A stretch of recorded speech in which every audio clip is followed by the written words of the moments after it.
My writing is terrible. I know. It's illegible. I prefer to print.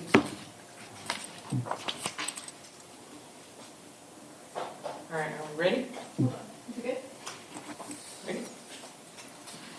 I'd like to call this meeting then to order and begin with the public comment portion of the meeting. And to our guest, our Italian guest, I cannot pronounce your name and I do not want to mess it up. So please tell me your name and come to the podium. So my name is Maria Rosaria Crispino. I've lived for 20 years at 2806 Greenwood Path. I'm here to report two different situations, and I hope that the mother can give me some help on how to remedy to them. Suggestions are also welcome. The first situation is with my neighbor on 2804. I believe they rented the house. Last summer, I spoke with Mr. Evans, the DA for the mother at the time, as they kept parking overnight in front of my house. Mr. Evans asked me to send him photos of these different cars that I did. He also suggested I do not speak with them, but I could put a note on their windshield reminding them of the rules of not allowed parking overnight in the MUD district area. He said that he would report the situation to a company working with the MUD in charge of enforcing this rule. One time I got home and the sign was removed from their cars and placed on my front door on the mat. I felt threatened in some way. They kept parking different cars in front of my house. As it's clear, they run a rental business from there. They've stretched the limos, one black and one white, a red car, a black town car parked in their driveway, plus their own personal cars. They also put their garbage can on my side. Last time, they left the garbage container after pickup for all day in front of my house. At that point, when I saw the lady of the house, I informed her that the containers need to be put in front of their house and to please do not park overnight in front of my yard, as it against MUD rules. She did not answer me, but they kept parking anyway. Last week, I heard a noise outside and their crew was with the ladder on my more than 100 years old oak. All my 10 trees on the front of the house are more than 100 years old. I cut them as possible and we cleaned the blade before we cut and cover immediately. The contractor had cut a huge branch, saying that they told him to cut all the branches as they could fall and damage their cars in the driveway. The branch was up high, away from their cars, and it did not budge last year with a terrible storm. No one spoke with me about this. I immediately demanded they remove the ladder and cover the cut with protective spray. I informed him that these are very old and precious trees. No one had spoken to me about this. I also informed him that we have an oak infestation at the end of the street on the other side that has caused the death of oak trees in those properties. He removed the ladder, but addressed me confrontationally. The other situation is with my neighbor on 2808. The same boundary fence had been there since the house was built. Now, the tree that was on the other side is in the middle of both property. So when he bought the house, we agreed after long and painful negotiation, he was bullying me with his request to build a fence. I asked him to build it higher, as in I noticed that he was very aggressive with the use of his yard. He refused, saying it would be too expensive. So he has come into my yard without my permission one time, and I told him not to do it again. He has placed very high and bright lights for his pool that sometimes he turns on even when not using the pool, and they come into my house. They bother me. But at least he turns them off at 1 a.m. On Saturday, he erected 2 greenhouses near the fence, very near to my windows, I think 4 or 5 feet away from it. And we have a long yard, so he put it really near my house. I can see the tent clearly.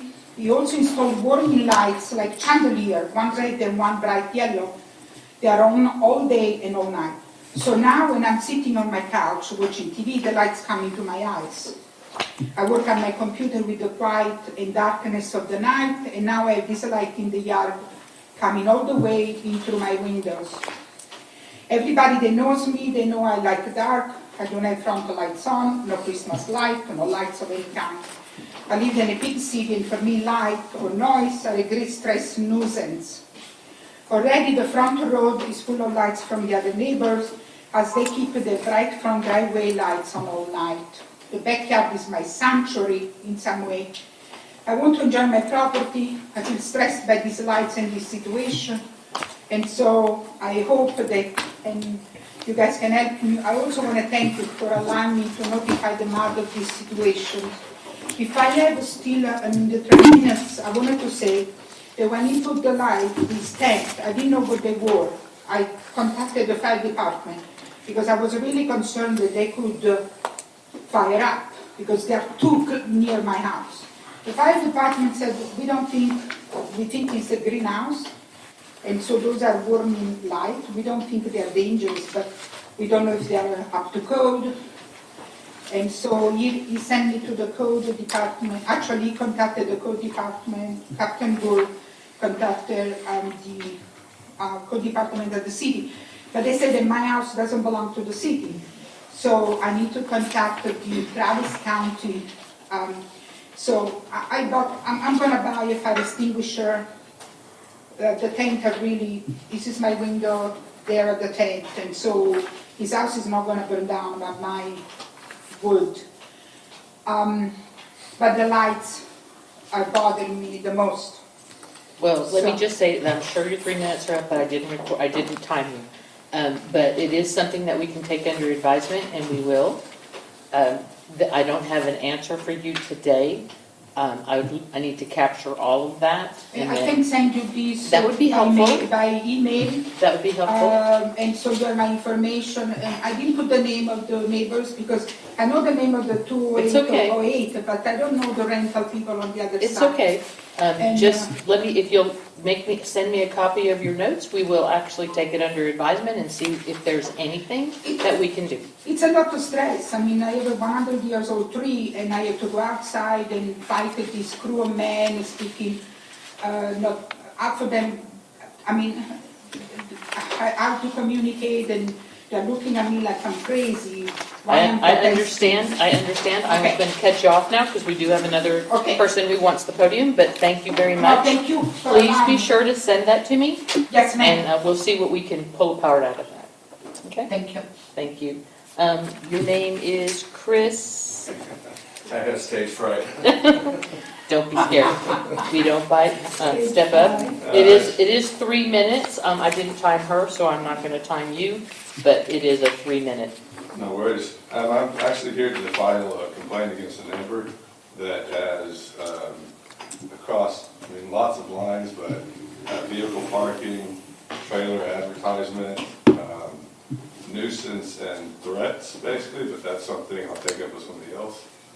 I have photos of violations, parking, that's just becoming a hazard for surrounding neighbors walking. They're constantly blocking the sidewalk. Trash, it's just making our neighborhood look horrible. What street or is this on? I am 2309 Granger Lane, and the neighbor is facing my house directly to the left. I just wanted to know what street it was. Okay, you want to leave us those photos and what you want? Please. I think my other neighbor has emailed a few of the copies as well, but here's some. Oh, there have been some copies emailed here? Yes. Okay, then you don't need to leave those. All right, take a look at it. Perfect. That's all I have. All right, thank you. Have a good evening. Linda, I have photos too. I'll send you when I send you the email. Please, Okay? yes, please do. All right. I'm going to close the public comment portion of this meeting, and we will move on. I did ask Gabby to add a president's report. You can stay if you'd like. Yeah, You're 10 welcome minutes, to leave, just but you can't interrupt because we're started now. Okay, so there you go. Thank you. when we were doing the agenda this month, I asked Gabby to put a president's report on the agenda so that I could speak. It's not a standing item, it's just a start of the new year. I thought it was a perfect opportunity for people who are paying attention to know how far we've come in a year. So as I was preparing for this meeting and thinking about the year ahead, I could not help but reflect on 2023 and just how far this district has come. In just 8 months, from February through October, this board came together and hired a new attorney, a new landscaper, a new accountant, a new engineer, and we appointed a new director to the board. In addition to replacing almost all of the district staffing, we met the challenges of an ice storm that rivaled no other, and the catastrophic failure of the lift station on Hatch Road, which when completely rehabbed will have a price tag of nearly $700,000. Despite all of the changes and all of the disasters, we were able to keep this district operating and functional. We paid the bills every month and provided clean water, a sanitary sewer system, and a storm system that didn't fail us when we had torrential downpours.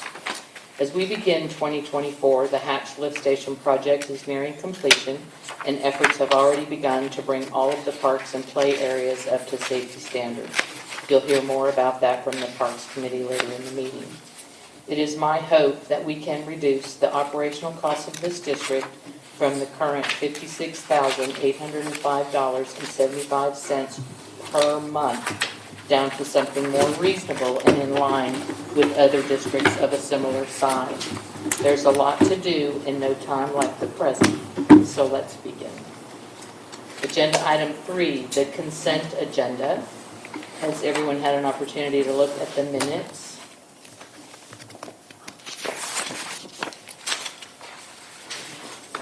If there are no questions, I'll take a motion.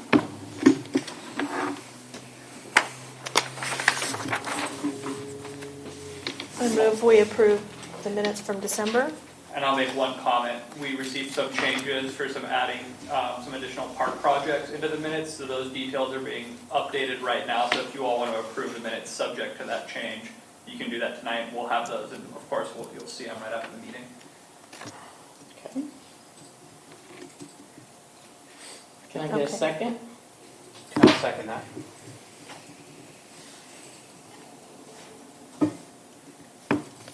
All in favor? Sorry, don't mean to interrupt the vote here, but. It's a consent agenda, so it's not open for discussion unless you'd like to pull it off the consent agenda. But we already have a motion and a second. I was just trying to, what was it that you said, I think there was a request to have some more detail with some of the specific park projects, and so Gabby was going through and just kind of adding those projects with a quick description on each one. Okay. Try that vote again. Yep. All in favor of approving the consent agenda? Thank you.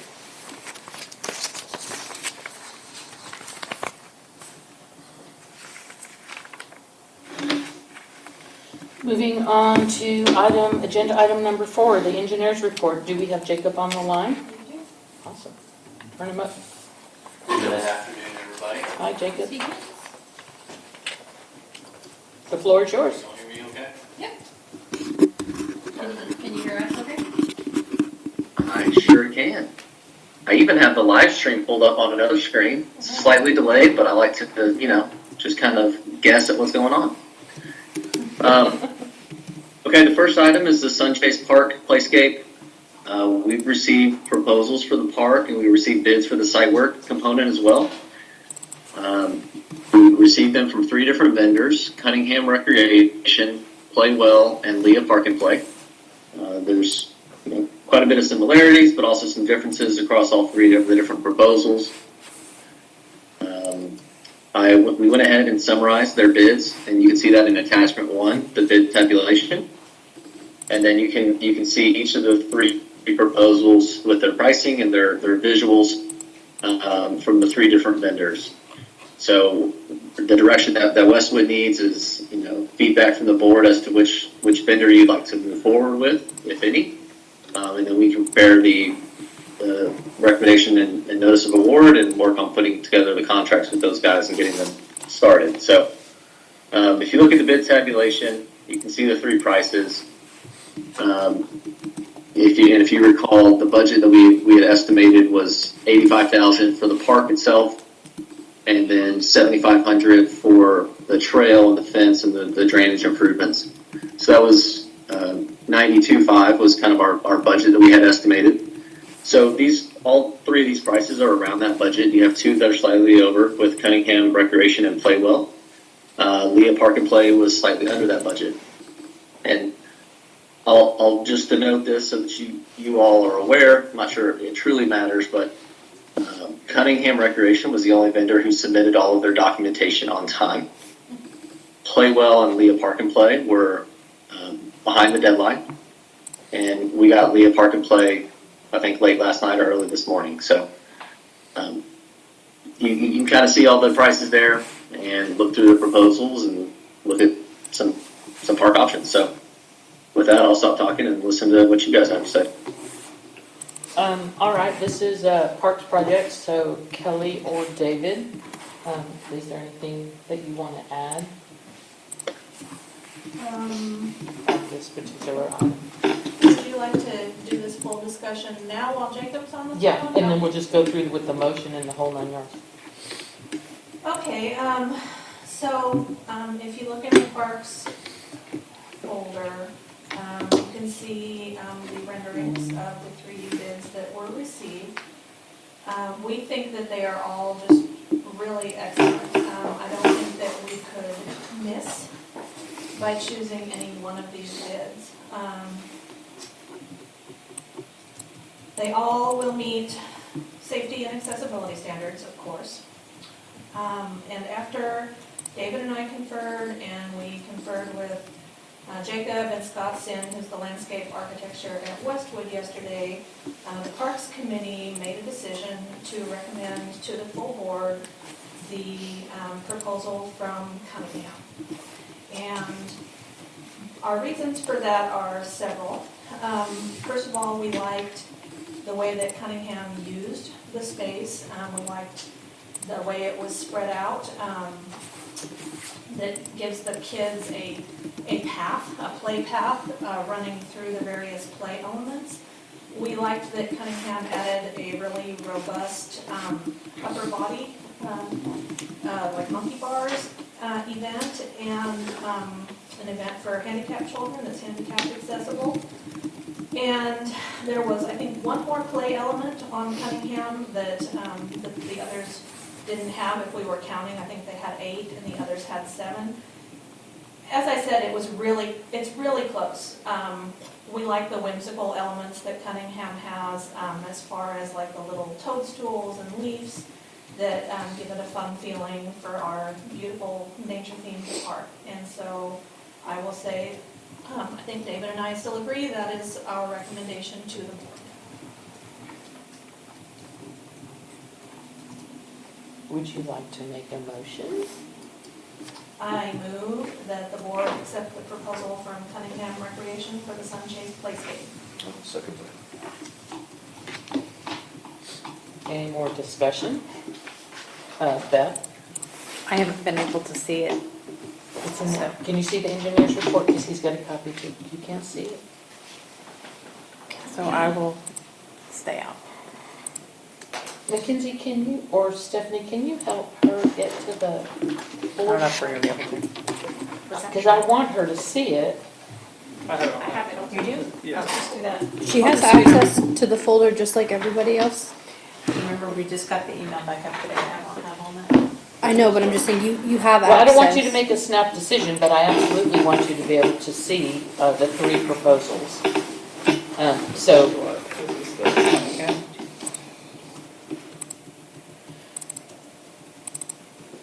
Do you want to see Sure. the breakdown? Yeah, go ahead. Tell me when you want me to stop. I think this is just all word. Do you just want to see Yeah. the pictures or? Yeah, go right there. Oh, sorry. Jacob, all of the proposals met the RFP minimum requirements, is that correct? That is correct. Okay, so that lends itself to we couldn't go wrong with either one of them because they met the requirements that we cited. Well, Jacob, I hope you don't mind if I contradict you a tiny bit. I think we did note during the meeting yesterday that the Playwell proposal was only for, they had done from ages 2 to 12 rather than 5 to 12, which is what we had specified. And we think we're missing an upper body element also on Playwell. Okay. Kelly, yeah, you are correct. They appear to cater to a younger age. Yeah. So some of the elements were lower, which was contradictory to the 5 to 12 that we had in the RFP. Okay. And I will also say that one thing we learned when we were meeting with Leah Park and Play is the importance of having a playscape that will keep the older children occupied. Because if the older children aren't entertained by your playscape, they will find a way to entertain themselves that is usually destructive. And so little kids can entertain themselves, on almost anything, but that's why we chose to go with the 5 to 12 age group for the playscape. And so 2 of the bids cater to that. You'll notice the Playwell proposal, I mean, if you care, go back and look at it. It's just a bit lower. It's just geared toward younger kids to include that 2 to 5 age group. All right, I'm going to start then around the other end of the room. Hanoi, do you have anything you would like to add to this discussion? I do not think I'm in agreement with option one. You like option 1. And David, is there anything you would like to add? No. Well, I have nothing more to add than I've already said.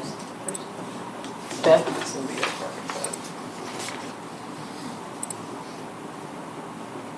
Beth, Yes, are you prepared to vote, or would you rather abstain? I'm not. I'm definitely not on the same page as y'all on the one that you're voting on. Okay, so the motion was to accept the Cunningham proposal. David gave it a second. I'm going to call the vote. So we're not going to look at any of the other ones? We have to finish the motion. If it doesn't pass, then we will look at the others. Okay, that's the motion. We got a second. I'll take the vote. All in favor of Cunningham, raise your hand. That's 4. The 4 has it. And Beth, should I record you as a no or an abstain? I'm going to say no because you guys totally changed the whole idea of what that park was supposed to be about. And the treehouse would have been a great idea, which you guys have on there, which is under Leah. All right, moving on. Jacob, would you please go forward with item B, the status of the hatch lift station? Yes, ma'am. The status of the hatch lift station, not a whole lot has changed from the last time we talked. I did get an update from the contractor. The equipment supplier did push the date back to March 1st. So I'll be continuing to follow up with that to track progress. I'm not sure there's much that he can do other than continue to also call his equipment vendor. So hopefully next month that we can get some confirmation that that date is being held, but I'll just continue to update the board as I get information as well. All right, thank you. Keep going. All right, item C, status of district facilities. I was led on a tour by Mackenzie, and she did a great job conducting a district tour, looking at the facilities on January 4th. And so it was nice for me to be able to kind of put my eyes on all of the different district assets, lift stations, ponds, and just get familiarized with the district. So I thank you for allowing me to take that time. I think it will help in the long run. So Can I ask if that tour is going to help you with the asset review for insurance purposes? Did you hear her, Jacob? Oops. I did. Sorry, I was thinking. That's okay. I don't think it changes much of the recommendations that I put on the insurance policy. I might need to go look at some of the prices for the other lift stations. Obviously, I had a good idea of what the hatch lift station would cost based on recent expenditures. Mm-hmm. So I put no update on that for the district insurance for this month, Right. but I'm happy to take another look at that and to see if there's any updates or changes based on the tour results. I was hoping that you would do that. Okay. Thank you. Sure, I will get that done this week and send it out to you guys.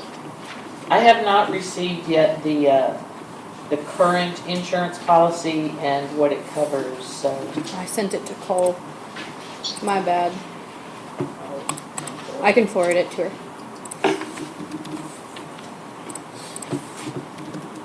I think, let me see.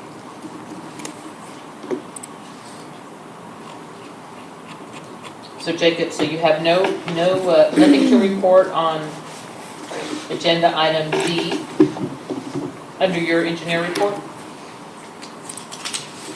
The estimate of item B, replacement value no for update, district but insurance. No update, but I will go Okay. through it again Thank you. to see if there's any revisions needed.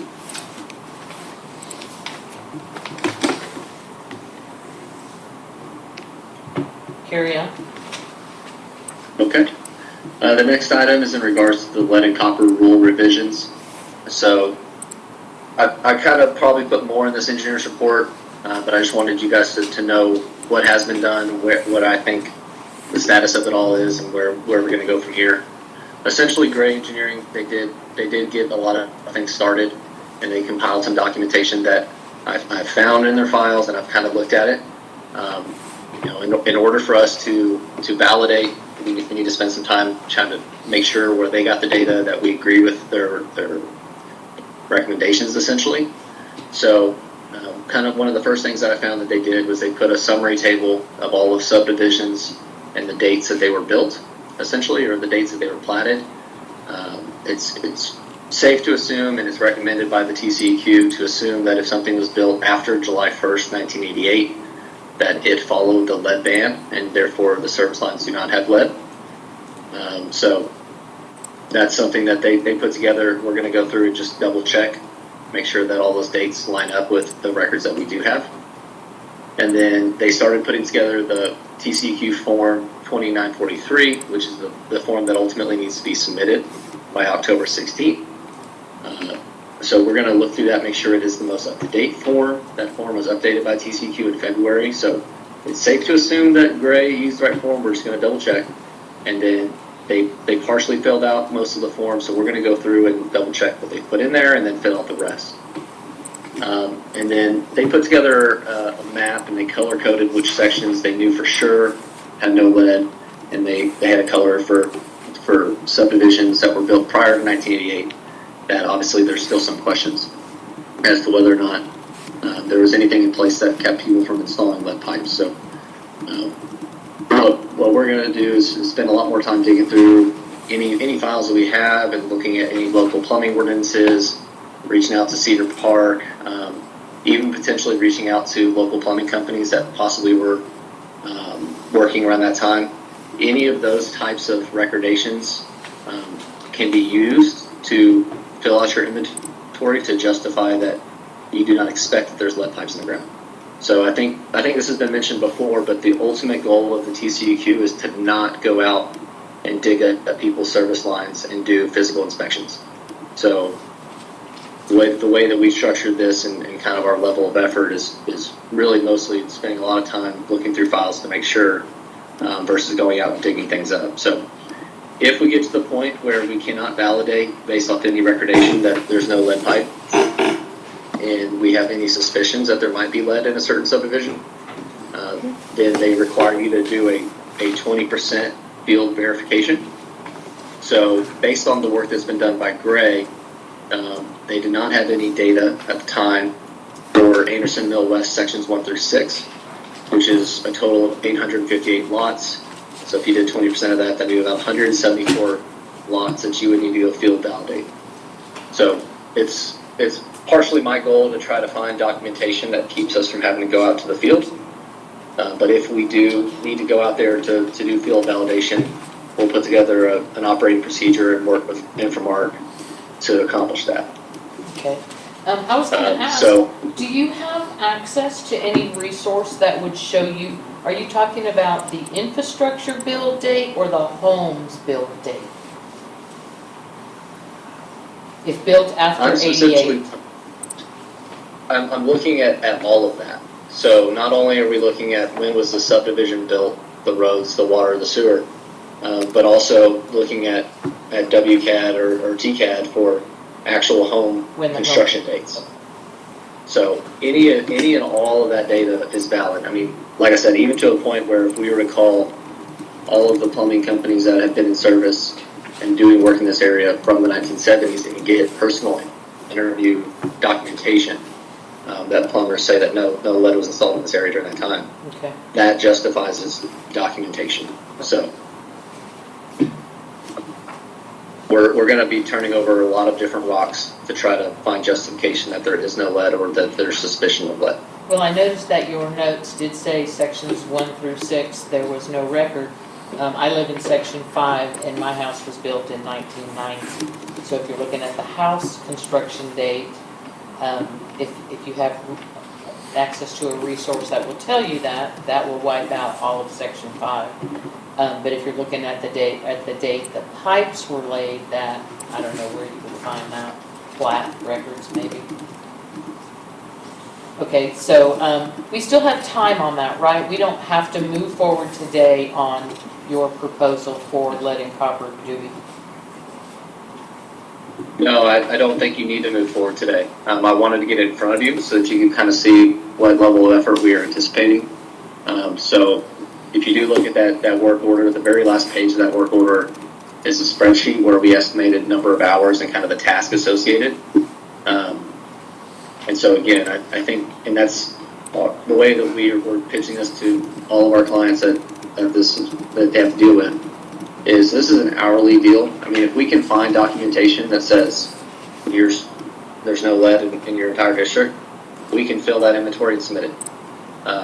The goal of not just Westwood, but also the TCEQ is to not go dig stuff up. So it's really more of an administrative exercise and to really only bill for what is needed. But you have until October 16th to get this filed. And in reality, they have plenty of documentation that suggests that it's a living and breathing document. So if you file it by October 16th and you come across any data later, say the following year, you go in and you update that inventory. The deadline is purely to get something filed with as much documentation as you can. So you have time. You don't need to make a decision today. Okay, good. Because there's so many other things in not only your package, but other packages that are going to cost money. If we can defer this maybe to next month's agenda, and then we'll take a closer look at it and maybe move forward with it then. And it'll give us, I think you wanted to do a little research of your own, so. I would agree with that. All right. That works for me. That's perfect then. I do appreciate what you put together too. It was, I did ask Ashley earlier too to pull the invoices from Gray because we had a not to exceed amount on his work as well, just to see how much of it he got done. If you want to go ahead with item 4F, update on other matters as needed. Sure thing. One quick item. I did also go look through the Google Drive documents to kind of see how much time Gray had spent. Mm-hmm. And I compiled that. I can send that as well, based on just at least the data that I was able to find. But okay. Like I said, it looks like they've done quite a bit of work. I thought they had done quite a bit of work. Jake, can you send that to the infrastructure committee, please, as well? Yes, sir. Thank you. Or if you just want to go out and put it on your drive app, oh, you can't, never mind. I think you can now. He should be Oh, he able can. to. He thinks he figured out something on his end, and I redid his access. Okay. So we'll see. If you can, great, put it in your agenda item on the board packet, and it'll stay all together. If you can't, then go ahead and just forward it. Will do. I'll get it out to you guys one way or the Thank you. other. Sure thing. Item 4F, the stormwater management plan and MS4. I'm not going to steal Mackenzie's thunder. I know she's probably got quite a bit to say about that, but we found the working Word files from in Gray's files, so we've made a couple tweaks, like making Cole and Coates Roads the new contact information. So just minor things like that. And I'll let Mackenzie talk about all the coordination she's had with the TCQ, but from the engineering side, we have what we need to make edits and updates as needed, so. Item 4FB, audit. We were contacted by your auditor to fill out a standard form that they ask from every engineer for every district. We filled it out based on the information we had. I sent that over to Cole just to kind of give me the thumbs up that I was right. So that went out, which basically says you don't have any huge issues in the district that have happened recently. Obviously the hatch lift station's been documented, and that you don't have any like outstanding debts to repay developers for infrastructure. So I sent that in on January 3rd. The next item is the monument sign for El Saludo Parkway. I know that topic came up. I was sent an email asking for any documentation I could find in Gray's files. So I did a couple little searches and found what I could, kind of put together a summary email and sent that out. That's attached for your review just to see the items that I found. If anyone's interested in the specific attachments, I'm happy to send those out as well. I think Linda put them on the Google Drive, so everyone should already have access. Awesome. I do want to stop you there. I want to talk about that monument sign. It is under the general manager's report as well. That's where Gabby stuck it for me, but I want you on the line when we talk about this because that monument sign has been a target because of its location in the district, right at the entrance. It's really narrow. It's pushed back to stay out of TxDOT's right-of-way. I think that we definitely don't want the one that's there now to stay there because it's so banged up. But we really need a good look from an engineering perspective on what can work in that space or move to one of the different corners. But you have to be mindful of the right-of-way, and you also will need to see what land TxDOT is taking for the State Highway 45. The toll road is going to come over that intersection. So before we spend any more money on a monument sign for that spot, we need a sign that can withstand cars turning in that squeeze space, and we need to be sure that we won't have to move it as TxDOT continues with their 45 project down 620. So I don't know if you have someone on your team that could look at those details for us before we look at replacing the sign. So yes, the short answer is yes, we do. As you were kind of talking, I was thinking I've got probably two folks that we would need to consult with. One, Scott, from the landscape perspective, what are our sign options? Where could it be moved to? What could you fill that space or do with that space? And then two, I can work with my TxDOT engineering group. They have local contacts that we can get their current right-of-way maps and their future right-of-way maps and what they're thinking about doing in the future. And so that we can then take all of that information and maybe look at what are your options. I think that might be the best way to approach this sign, because McKinsey's research, it's not fixable. We'd have to replace it, and to replace it with another sign that's going to get damaged in the same way just doesn't make good sense. If we can find a good location at that intersection and the proper kind of sign that can withstand that traffic, then that would be, I think, a better solution. But I will leave that to the infrastructure committee, because if you want Jacob to do that, I'm going to need a motion.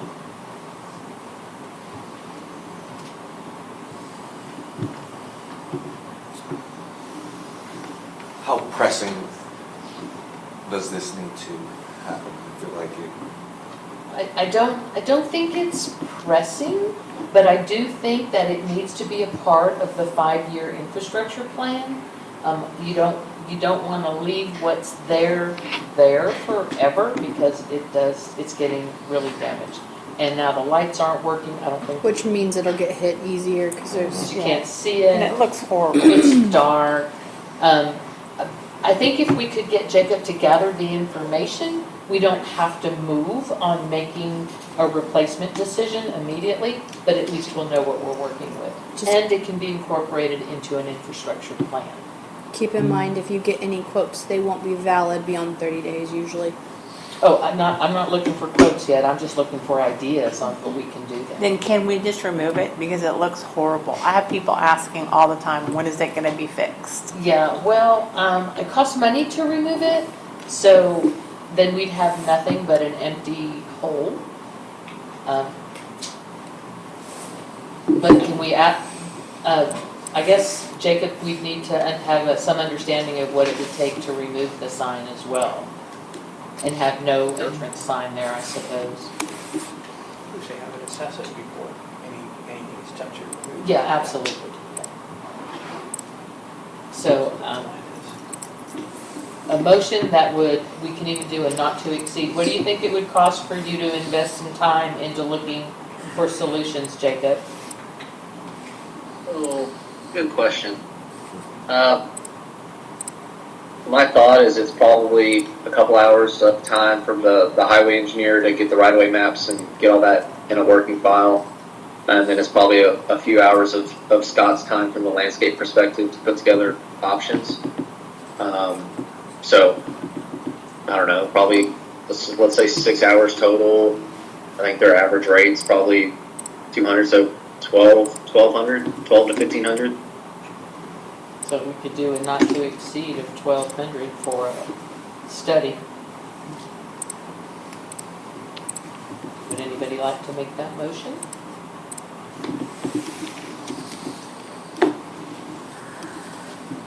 All right, I will.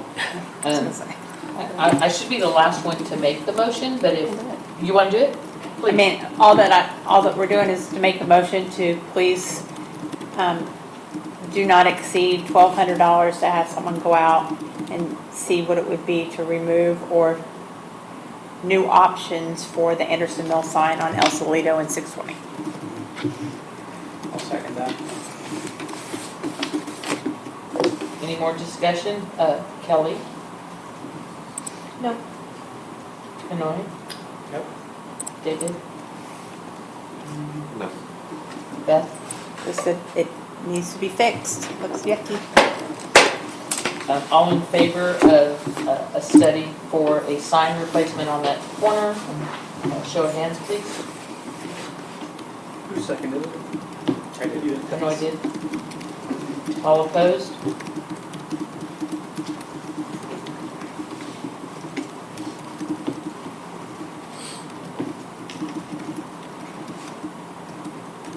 Sorry, David, I just would like to know why you're opposing to it. Just kind of want to see your side. I think us as a board, us as residents here, to get some, put in our input and our kind of discuss it amongst ourselves of what we're looking for, what, is some ideas that we could before the engineer gets involved. So it's not, so they have some direction to go with, to run with, where right now is just, it's, to me, it doesn't make sense, how they really don't have any sense of direction of what we, as residents, as board members, have. I think it's, I feel that is premature, to spend that money, without, us kind of saying, this is what, Beth doesn't like, what do you like, or put on, what do you see there,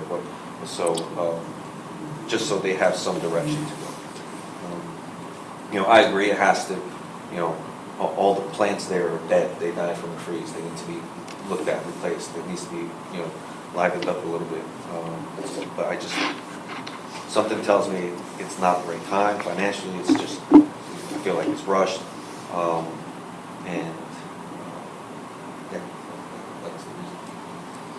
Thanks. Yeah. I will say, David, it is a feasibility study. It is not a selection of a monument sign. It's just what are our constraints Now you can go look for something that's this wide, this tall, that will sit on this corner. That's basically as far as we'll get with this. But somebody has to look at that before you start picking stuff out of a catalog, so. Is there any, okay, Jacob, do you have anything else for us? That passed, by the way, so you can work on that one. Okay. We'll get Scott started on it. I did have a couple other items. The next one is the Sunchase trickle channel. Linda, you reached out asking about that. We found the maps that Gray had put together and made sure all the layers were on. Those maps are attached for your review. So at least that shows how the storm sewer gets to the trickle channel and then where it goes from there. If needed, we can kind of dig into the actual drawings of those storm sewers. Just really, what is it that you need from us on that? Well, I reached out to you because the map that we had for the storm sewer system didn't have any inlets or stormwater pipes on map 8 and 10. It did have the street lights, but the layer for the storm system was off. And what I was looking for is where Cedar Park would run into, their stormwater would run into any of our inlets. And if I'm reading the map correctly, one of them, a whole section has no inlets and no storm pipe. Was it map 10 or 8? One of them. Which sheet are you? Anyways, because 10 or 8. McKinsey's last diagnostic, not that she did it, but the people that they hired to do it, they're pretty insistent that the water is coming from Cedar Park, and Cedar Park's not doing anything to stop the flow of water. And if it is, in fact, coming from Cedar Park, we probably need to identify where it's coming in so that Cedar Park will have a place to look. But again, like I said, our storm map doesn't show me any inlets for water outside of the boundaries of the district to enter into the district. So maybe that happens through groundwater, penetrating groundwater, but that's a lot of water that's moving. That's like a leak somewhere upstream. So I don't know how we can't just watch water flow through that channel and do nothing. So Mackenzie, have you had any luck with Cedar Park getting them to come out and investigate their side? I have not. I'm not sure what map y'all have, but I do have one that shows storm sewer lines, and it does butt up to the backside of the park, and it shows you the district boundary. But we're not looking sewer lines, we're looking storm it's water. Storm sewer. Oh, I thought you said sewer. Yeah, so the maps that I sent out for the meeting on sheet 8 and sheet 10, which were the sheets that you had in question, Linda, or Right. even 9, they do show the storm sewer. And I was initially a little bit confused on sheet 8. I was expecting to see more inlets, so I hopped on Google Earth and did the street view. That seems to be a high point in the street, and there are no inlets in that viewport. The storm sewer runs down the street and then starts getting picked up when you look at sheet 9. So I do think that the storm sewer, just off of my very cursory review and validation through Google Earth, I think what's shown on the maps is accurate as far as what was built with that subdivision. What's maybe not shown is if there was any connections made to it later from any further development, whether it be Cedar Park School or whatnot. But what's on the maps is based off of what we have. I do feel pretty good about that. Okay, good. Did y'all by chance have the one that identifies Buttercup Creek and everything within it? Because this is the one that will actually show you the green lines going outside of district boundaries. This is the MS format that we submit with the annual report every year. Is that in the folder? I do have that, but I did not include that with the district packet. That one, I can put it on the Google Drive. This is the one that Herb put together specifically per the request of TCEQ to have a map that outlines where the district's stormwater basically goes for receiving bodies of water, but it also identifies storm sewer lines beyond the district bounds. For instance, on page 10 of this one, it's got a green line going straight out off of Dayflower Trace all the way down beyond district bounds. So that could be where it's coming from. Could be. And then there's another one that looks like I was it able to connects further trace up. which streets Jacob, I'll feed send this that one to you. channel, but I didn't see Okay, the out of perfect. district boundary line. Yeah, this one, I know you're kind of far away, but just so you know, this is map 10. This is the backside of Sunchase. This green line goes straight out of district bounds and goes all the way out until it hits Cypress Creek Road. So what do we do if Mackenzie's not having any luck with Cedar Park? How do we resolve this problem? Jacob, this question's yours.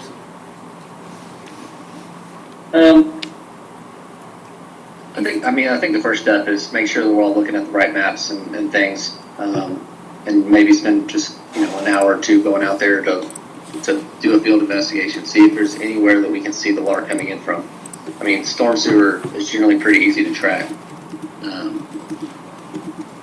But surely we can get somebody from Cedar Park to listen or pay attention to this, and I can try through my channels. Do you have a contact at Cedar Park?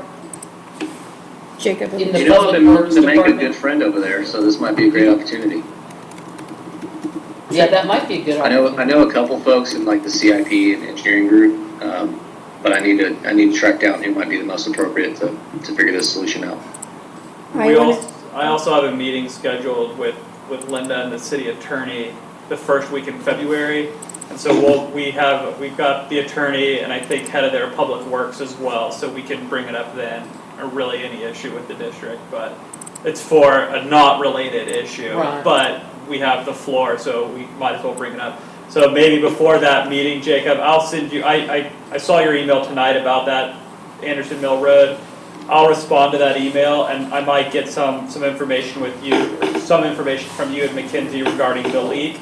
And then we can kind of have our presentation. I'll send it to them before and say, can you guys look into this prior to our meeting? That way at least we can get an answer. But just as a heads up, I put the MS4 district map in the engineering folder just for ease of use for you all to find it. Folder? Okay. And I've also emailed it directly to you, Jacob.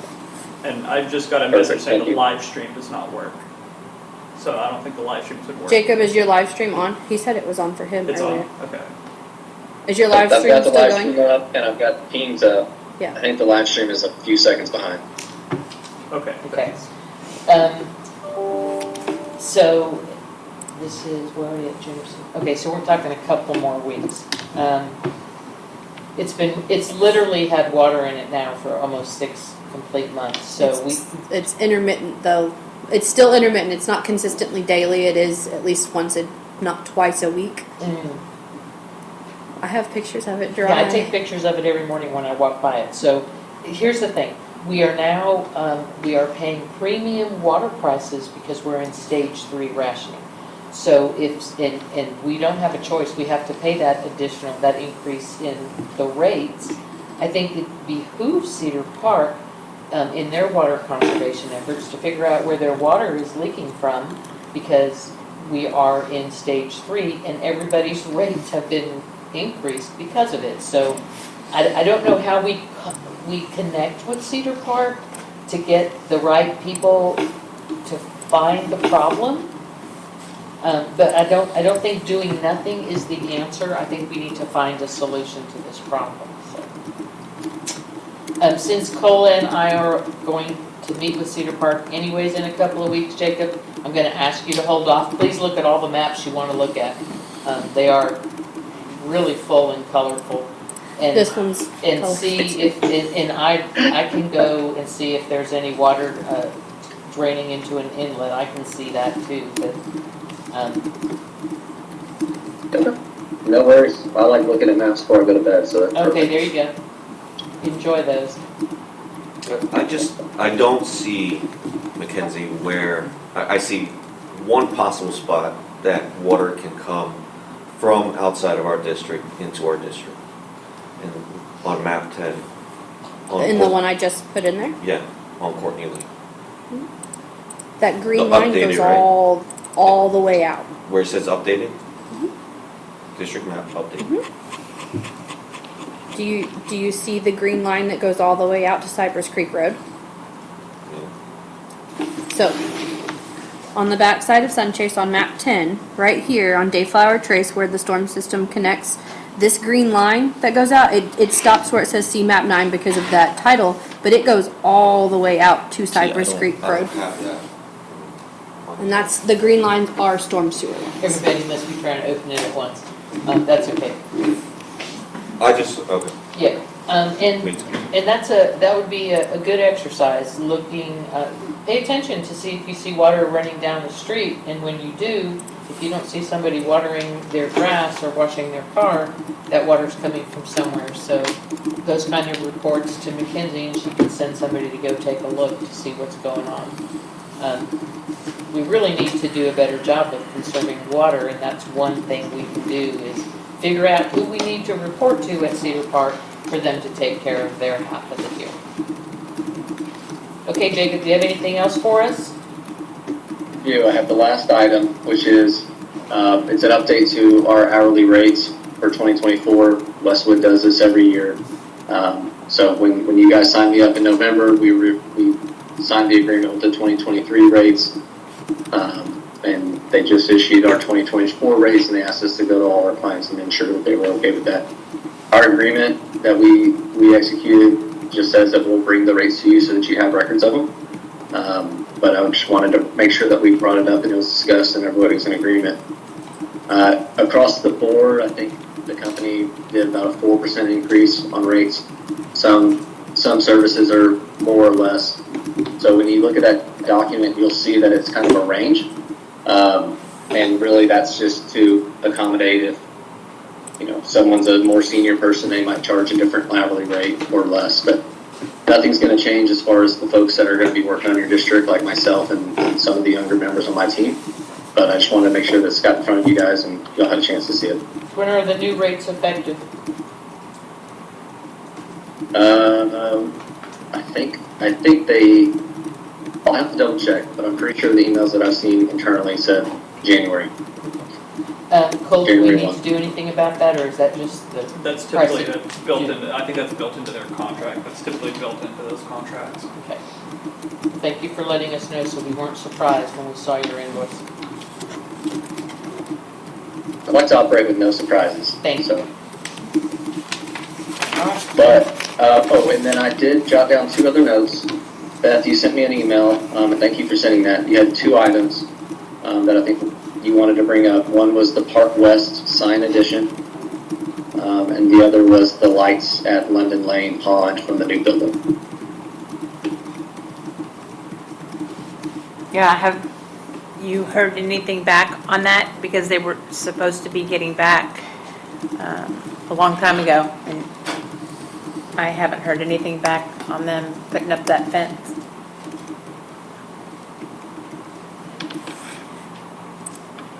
What is the Park West sign addition? I'm not There's- familiar with that. There was supposed to be a second sign on the other side. There's one on one side, but not on the other side. It's never been completed.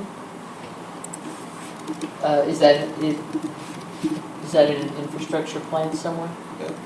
First I've heard It's of the it. first I've heard of it. Let us put that in an infrastructure plan and get some pricing. And the lights behind Linden Pond, where those office buildings went in,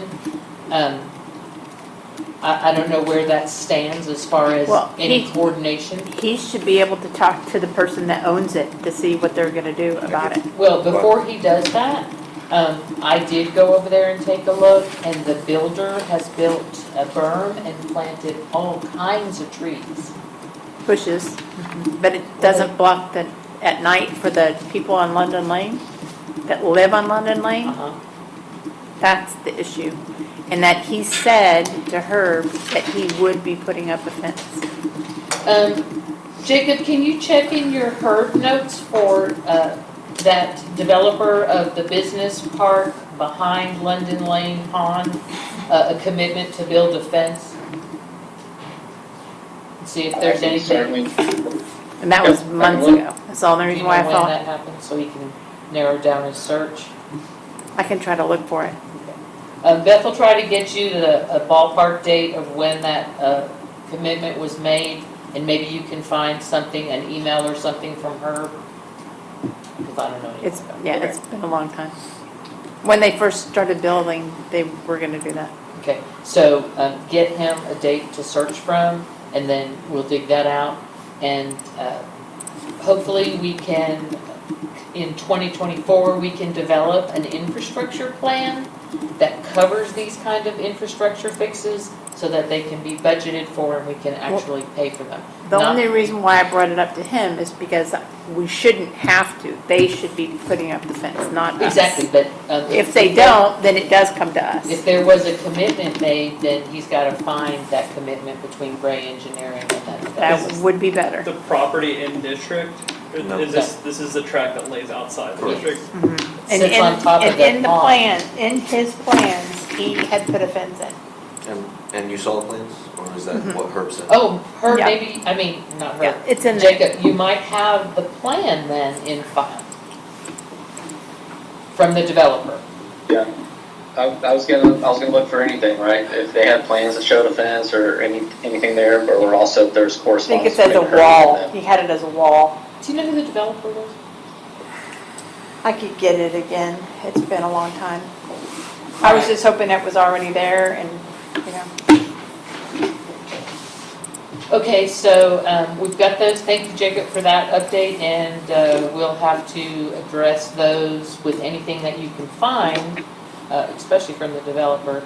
And then the infrastructure committee, if you guys would start in your meetings discussing an infrastructure plan and start adding these items to it so we can budget for them.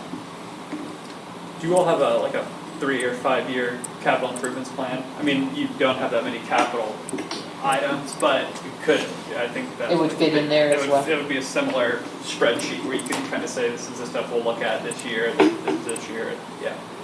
So, yeah, I think that would be a real good move for coming into this year, so that if we collect some insurance money and we loosen up a little bit, those would be the exact kind of projects that we could tackle. All right, Jacob, anything more for us? That is all I have, y'all. Thank you for your time. Thank you so much for your thorough reporting and for the work on the Sunchase Park. The RFP was phenomenal. Do appreciate it. Awesome. No problem. All right. Anybody have anything for Jacob? Other than say goodbye, Jacob? Goodbye, Jacob. Bye, Jacob. Thank you. Goodbye, y'all. Have a good night. You Thank too. you. Don't stay up too late now. No, we're gonna make it go. The next item on the agenda is the accountant's report. Ashley, are you with us? Ashley is, but I believe Kara Silva will be giving it tonight. Ashley's online as well, but she is sick. Uh-oh. Okay. Hi, Linda and board. I'm Kara with Artesian. Can you hear me, please? Yes, we can hear you. Thank you. Ashley is listening in, but she does have laryngitis, so she can't give a report. Okay. She did prepare your report, and we chatted via Teams, so she's gone over it with me. And if you're ready, I will present that to you now. Please do. Go ahead. Thank you. If you'll turn past page 1 or scroll past page 1, you'll see the summary of funds on page 2. I think this is a report that you guys are now accustomed to seeing. And I understand that you guys usually look at your reports before the meeting, so I will not, I'll keep going. Feel free to interrupt me if you have a question. Your cash flow for Cadence Bank Manager's account is on page 3, and that facility had no transactions this month. So your starting and ending balance was just over $42,000. Page 4 is the cash flow for Cadence Bank checking. We started the month with $42,720. You had receipts including some voided checks, and then accounts receivable of a little over $147,000 for receipts of almost $148,000. You can see a couple of returns in your disbursements, and then highlighted in blue is your director's payroll from the last meeting, and then highlighted in the other blue section is your security from the last meeting. After a wire to text pool of $150,000, your disbursements are just over $158,000. leaving a balance in that account of about $32,500. Page 5 is your cash flow for Cadence Bank reservations. You see that we started the month with about $11,400. We had facility rentals of $1,125. We had a couple of fees and then facility rental refunds for a total of $1,055 in disbursements, leaving that account at $11,457.44. Page 6 is a cash flow for Central Bank for your operator's account. We started that balance with about a little over $16,000. It's just a little over $60,000 in accounts receivable. Light service charge there, and we did transfer $60,000 to tax pool, leaving about $16,600 in that account. Page 7 is your cash flow for New First. We started the month with just under $17,000. We had receipts, including a little bit of interest on your ICS. We had a transfer from tax pool for $430,000. And you will see under your disbursements, your redacted deposit refunds. And then we are presenting checks number 1,070 to 1,089 for your approval today. I didn't know if there's anything, I looked at last month's report to see if there's anything out of the ordinary. I don't see anything out of the ordinary other than that pay estimate number 2 for your Hatch wastewater system. Other than that, it seems that your disbursements are not out of the ordinary. Your total disbursements are a little over $427,000. We left about $19,600 in that account. Lastly, you have an actual versus budget on pages 8 and 9. I did compare this one to last month's report. Of course, you had excellent maintenance tax revenue collections in December. So we thought we'd be about $32,000 ahead in your receipts at this, or we're $32,000 ahead of what we thought we'd be with your receipts this month. Your disbursements were under so far this fiscal year, about $27,000. So while we had budgeted the very last line of your report to be about $1,050,000 at this point, we're at 1.107 million, so we're about $57,000 ahead of where we had budgeted. I may have given you the race park version of that. I'm sorry if I went a little too fast. I'd be happy to try to answer any of your questions.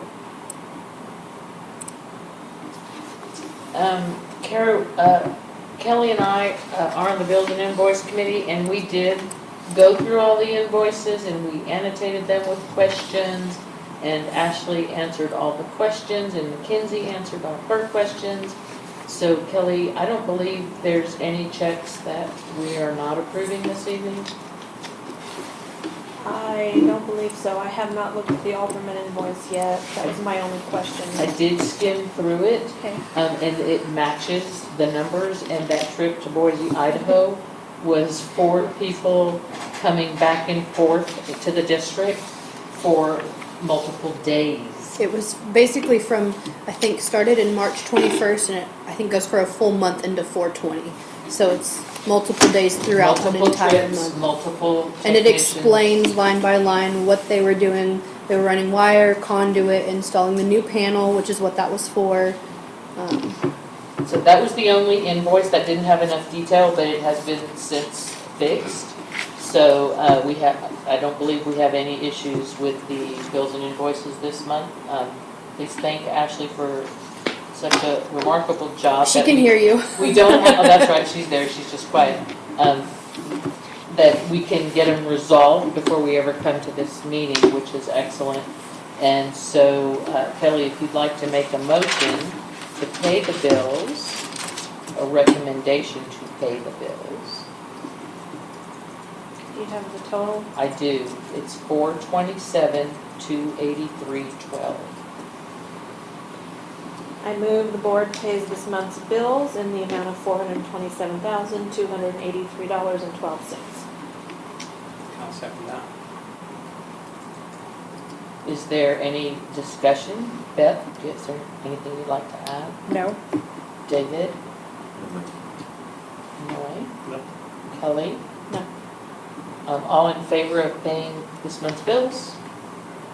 5 in the air. Thank you.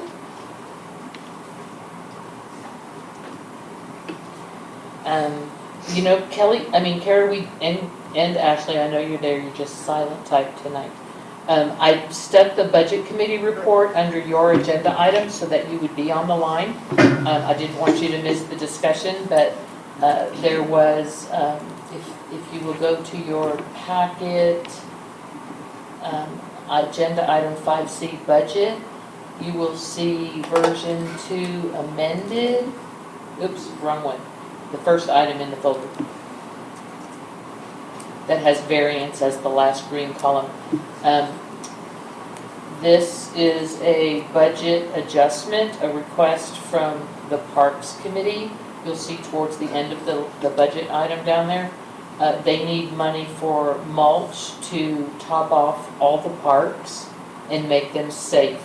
So Ashley went ahead and showed what that would look like if we take that money and dedicate it to the parks, and that will leave a unobligated amount of $58,341. So if there, Cole, is it necessary that we adjust the budget every time there's going to be a change? Because this month's report is going, or some of the proposals that Mackenzie's got for us tonight, it's going to change it again.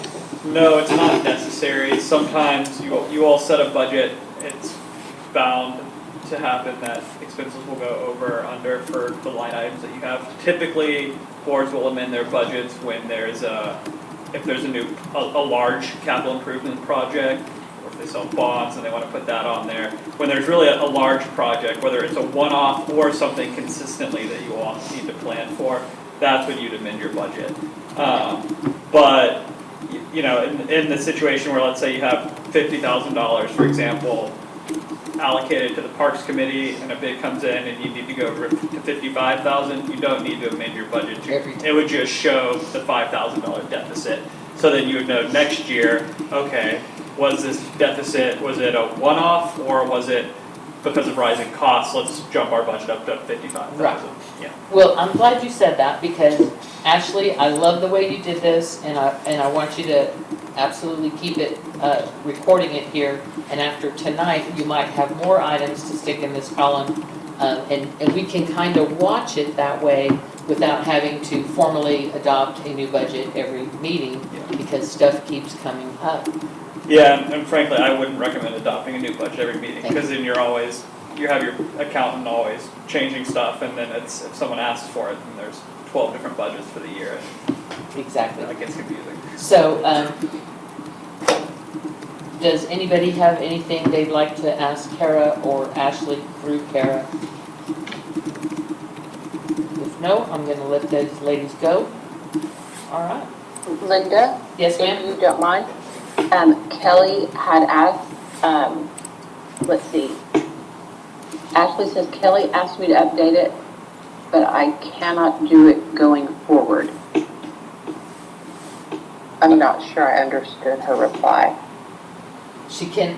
She's typing again. Okay. Oh, she can't update the budget like this going forward. Ooh. Let's see what she says. Oh, she will not do it per your request if you don't want if you don't want her to. Oh, I do want her to. That. Oh, I absolutely do want her to, so that we can keep track of it this way. This is a great little worksheet, a spreadsheet for us to be able to track, these expenses that come up that don't have a dedicated line item budget. And of course, I know she's going to track it through the right GL code in the budget to the right park and all that, so we can follow it that way too. But this kind of keeps an eye on that.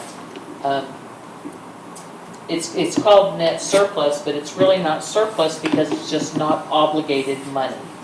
We know we're going to spend it, we just don't know where yet. So, yes, Ashley, keep doing what you're doing because it's working very well. Thank you. I apologize for I'm not very good at being someone's ventriloquist.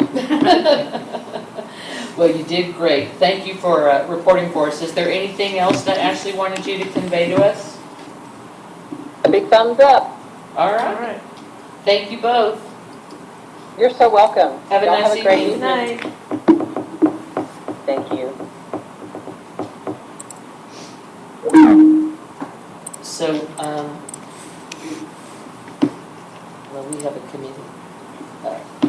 report that will fix that. All right, moving on to the general manager and operators report.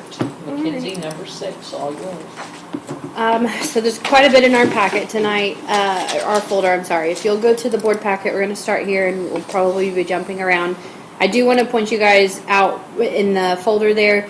I added in 3 folders for the quotes for the engineered wood fibers, one for Park Protect, one for TF Harper, one for Whittlesey. And then there's also a quote from Landcare further down. Theirs did not require a folder because they lumped them all together. But I've also provided a spreadsheet of the cost breakdown per each of them. And that's probably the easiest to look at. So when we get to that item, I'll probably advise y'all to open up the spreadsheet. Scrolling down to the executive summary, it's on page 9. You'll notice water accountability looks a little off. The reason being is we had it to where our billing cycles overlapped by about 2 days. So if you average out last month's number of 78% because it dipped into December's number, and then December's number at 105, or I'm sorry, at I think it's 130 something, or I have the numbers backwards. They average out to be around 105, and then across the last 4 months they're around 101. We are in the process of switching out who we're doing the meter reading with. It's just not necessarily working with your current tech. But with that being said, it's no cost to the district. It's not going to be charging anything extra. We've been doing this for several months now where we've had an extra head. We typically have 2 people doing it. We've had 3 for the last couple of months. And it seems to be working well, but we do believe that the 2 can do it on their own within the 2-day period of time. So that's what we're going to move forward with. And then hopefully we don't have any more overlap. But with that, I'm not concerned with your numbers. We had 139 delinquent letters mailed for the month, 110 tags hung, and 23 disconnects completed. As far as your park things go, I'm going to skip over that first one because I know we're going to jump around after that. Valente Hills Park, I left this on here from last month, but we had that proposal from Dustin. I did not write it down in my notes. Did y'all decide to approve anything, or did the Parks Committee want to take a look at the replacement options still? Was that, That's for that little bulb thing that was broken at the Valente Hills Park, right there off of Brianna Wood. Yeah. They've removed it, so it's gone. There's nothing there now, but Dustin had provided some options, and we'd forwarded them to the Parks Committee. I just didn't remember if y'all wanted more time to review, or... I need more time to review. Okay, no worries. We'll skip over that one. I left it on here just as a discussion topic. There's nothing sticking out of the ground? No, Dustin made it safe. There's just one pole sticking up, but it's not an impalement hazard. It's to where you can actually grab to step up onto the stairs. Okay. For Anderson Mill West, the tennis court card readers have been repaired, and the card reader here. However, you'll notice further down in our report, we've provided a few fencing repair quotes, and that is consulting a few companies. We had apparently the people, I'm not sure if it's the same people, the people who vandalized the card readers also pulled up the fencing at Anderson Mill West when they realized breaking the card reader would not gain them access to the tennis court. So if you want to scroll down, sorry, there's a lot of estimates in here. Starting on page 39 in our board manager's report, there is one there. That one is from Chain Link. I'm sorry, that is from Brent's Customs, but it's for the Chain Link contract. This one came out to be roughly $985. Obviously, you're tax exempt, so it would be that is the cost. And then there was another one coming in from FenceMax, and he pretty much gave us the exact same price.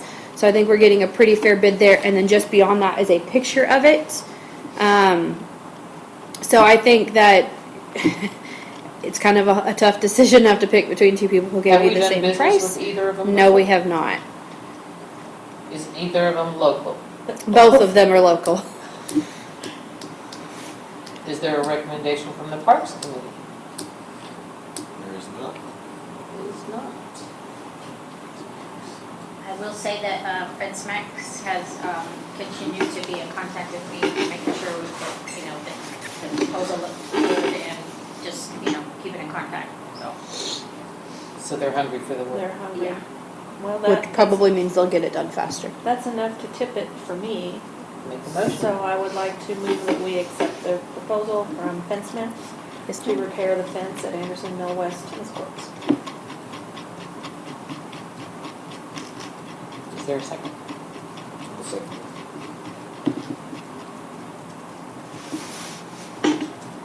Beth, any discussion? No. Benoit? Kelly? No. I have just a question. What did they do when they got inside the courts? Whoever raccoon got in there? Your guess is as good as ours. They didn't destroy anything? They didn't vandalize anything inside of the court. The only other thing that was not really vandalized, but we had a few windscreen ties broken when they damaged the fence right there, but other than that, So they didn't go in there and vandalize and tear it apart? no. And you got the key card back on? Both of them were repaired before we even did our parts tour. All in favor of repairing the fence?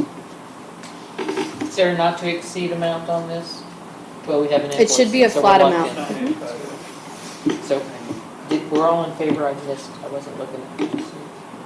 And just as a small FYI for potentially next month, Clint is working on getting us a quote to put a camera on the backside of the building here. We have one over here. It's not a very good view of who is going in and out of the tennis courts, but we don't have any cameras that directly face the entry points of either tennis court at this current point in time, so he's going to provide a quote. It will require internet connection to be installed at Anderson Mill West Park. It'll be a little module that will have to go in the same area that does the remote monitoring for the tennis court as it is already. That one might be a little bit more of an expensive install. This one should be fairly simple. He'll tap into the same system and it'll run into the box that's in the office. And what will that buy? Pictures of? It'll get copies of anybody who's holding doors open, and then what we can do is correspond timestamps with the cameras to card readers of who swiped their card. So it will give you an option to potentially process violators of the park rules and things of that nature. Let's use what happened at Anderson Mill West Park. The most you would have got would have been whoever broke the fence and broke the reader. You can still report that to the police, and if they can. Does insurance cover it? I don't. You have a better chance if it's been reported. Well, the thing is insurance cover it. If you have pictures of somebody and then you have a neighborhood page, you can post that out. In other districts, you've had illegal dumping throughout their entire park, and they got pictures of them on camera doing it, and within minutes they were told exactly who it was in the home that they lived in. And then the police went and showed up and said, hey, FYI, you did a bunch of illegal dumping. We have you on camera. He came to the board meeting, pleaded his case, and offered to pay for damages done because he felt shamed for it. But it allows you that option. It gives you the security to at least monitor things better than you can right now. Okay, well, bring quotes if it's worth it. Next up is pickleball tennis court. We had the resurfacing quotes redone, so those are also in the packet. You'll scroll down just below where we were a second ago, and you'll find the one for Cortex. I believe it starts on page 40-ish. 45? Yep. So this is the one from Cortex. This is, again, the same company that we had contacted prior to, and you've got a $6,500 bid there. And then that's the first one, and then the second one there would be the 15.5. And then they can add pickleball striping to the other court at the cost of roughly $500 for each pickleball court. That's if you wanted to add that over at Anderson Mill West. And then in addition to that, you have one from the My Backyard Sports there. That one came in at $24.55.90, and then that one included, what is it? Oh, I thought you were going to say something. No. That's it includes the acrylic resurfacing, the sport paint, and all of that. And then aside from that, do you know if this one included Anderson? Oh, this one is for Anderson Mill West. Correct. You know what would be really helpful with these? Mm-hmm. You know that bid tab that Jacob used in his RFP? I don't know it, no, but I've seen it. It's a little spreadsheet that shows the minimum requirements or what the proposal is for each of the elements that they had to bid, like the playscape, the mulch, or the surfacing, that kind of thing. If you could do that with these, so we can be sure that every one of these proposals is doing an apples to apples to apples comparison, because there's so much here, and I don't know about tennis court surfaces.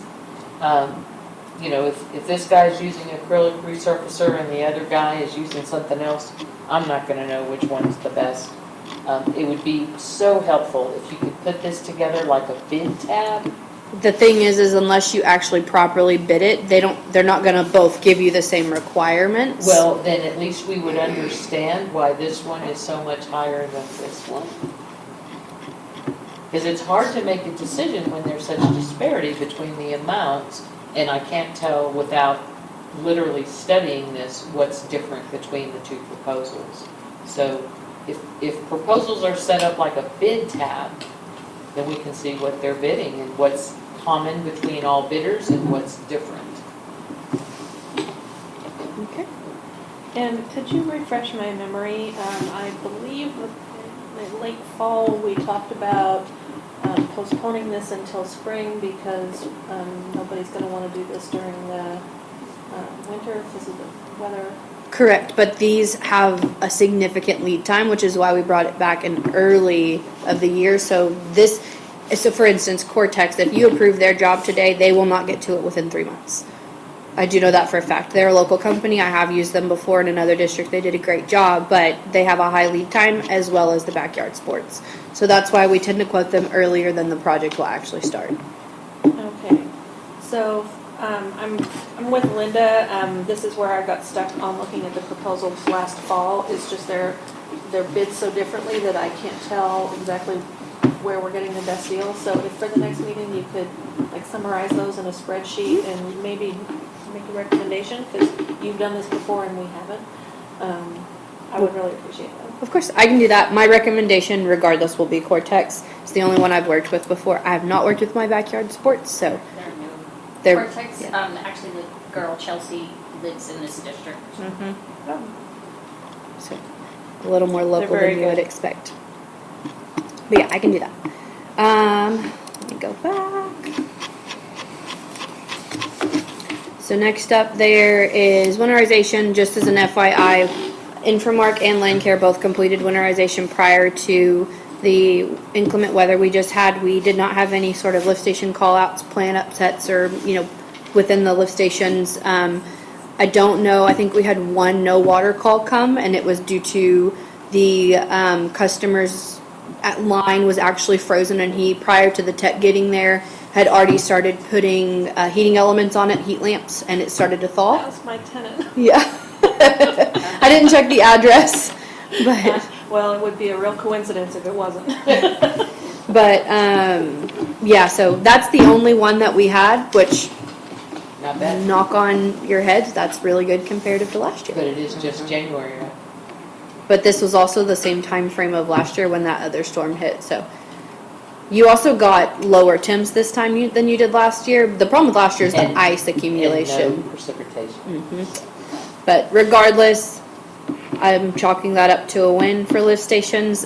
We did rather good all across Austin. So we went ahead and brought back the El Salito 620 monument sign thing in here. No, you've already talked about it, so we can skip over. In your packet, though, we also included the Enclave light. I know that's an agenda item for us under the general manager's report.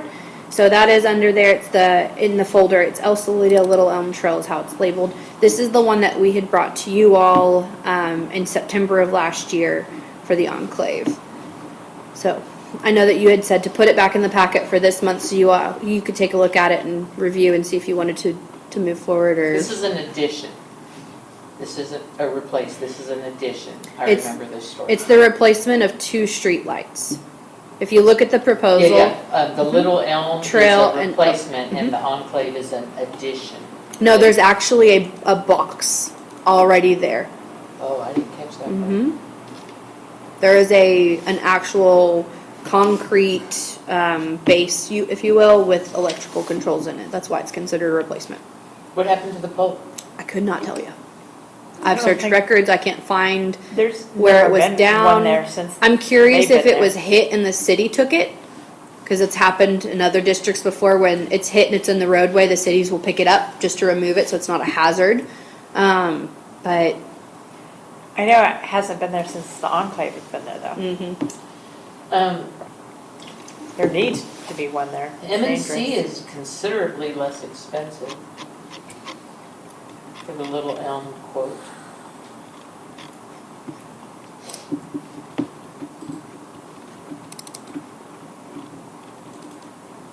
I will tell you, I work with both companies, and MNC always tends to be lower than Hollywood. So Both are local to the Austin I drove area. over there the other day. So the Enclave has two driveways, right? Mhm. One on the north side and one on the south side. So are we talking about both or one? Which one? One. I believe it's on the north side, if I'm not mistaken. Okay, the side that they kind of share a driveway with like that dentist Yes. office? That would be the south side. That's where it's the darkest, you cannot see. Then I guess I have my north and south mixed up. But it is the one That where it's a is- shared driveway because That is it's, north, actually. South would be the other direction. It would be helping Heading a lot. So Been a you lot said of that there's accidents a box already there. there's a, from what I understand, there is a concrete So did you, who gave you that information? Hollywood when they went out to do the bid. They found an old one in the ground. That's why they considered it a replacement instead of a new. Okay. Because Which would- I do not see anything on Google Maps that will indicate that there's a box there. So what does that lower the price to? That would help us a lot. It doesn't necessarily lower the price. They're still bidding you for the appropriate work needed. I believe the conduit inside of the box is gonna need a little bit of an upgrade because it's been sitting for a long period of time, which is why there's a slight difference in the two costs between the 12,988 and then the 13,500. It's about a $500 difference. So that's what I understand to be the cost differential. I cannot find the second proposal for the Enclave. I can only see MNC's proposal for the light on. I don't believe MNC gave a proposal for the Enclave. They only did Little Elm. Can you ask them about We can. the Enclave? We just brought back what we had bid before. We didn't ask again, so. Yeah, I don't object to it. I just would like to see an MNC proposal for that location because they're considerably less expensive. For what, the Enclave? For the Enclave. And if there's a I think so. box there. See, this is where I struggle with this, is That's what this I- is a private business that is struggling with lighting coming into their driveway.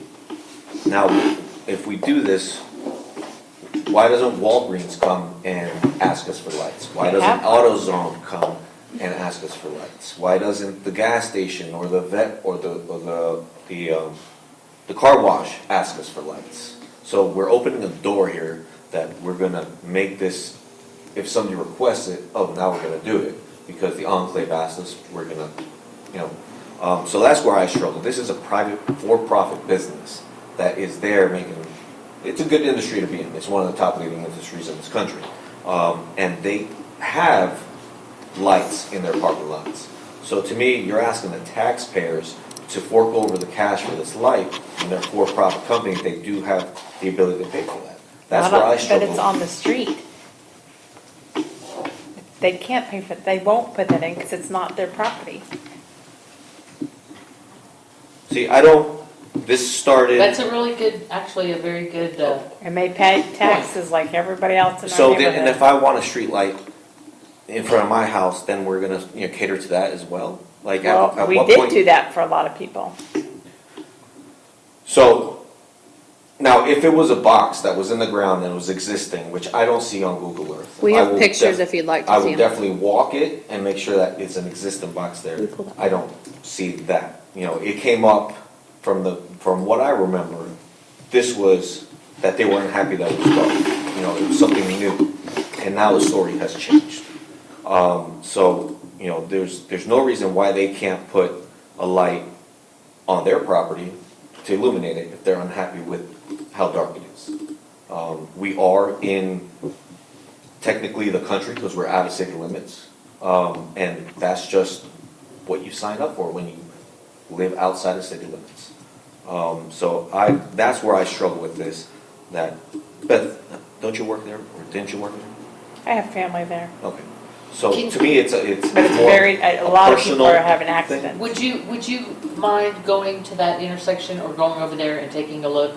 And just kind of get a feel, good to do it at night when it's dark too. It is dark. And just I get a agree. kind of feel. I And agree then- it's dark. And then honestly, because I've never noticed it, but then I don't pay attention to that kind of thing.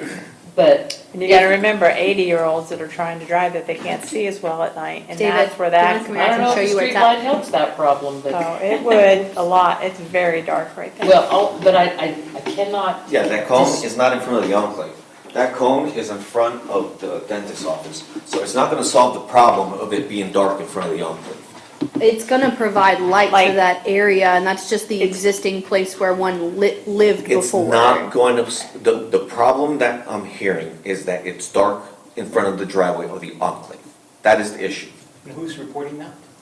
The enclave people there, they're having a hard time pulling into the driveway because there's So, no light for them to see. You're talking about that cone is in between the eye place and the dentist place. Nowhere is that going to illuminate that driveway that they're having trouble. Now, if you look on Google Earth, there's a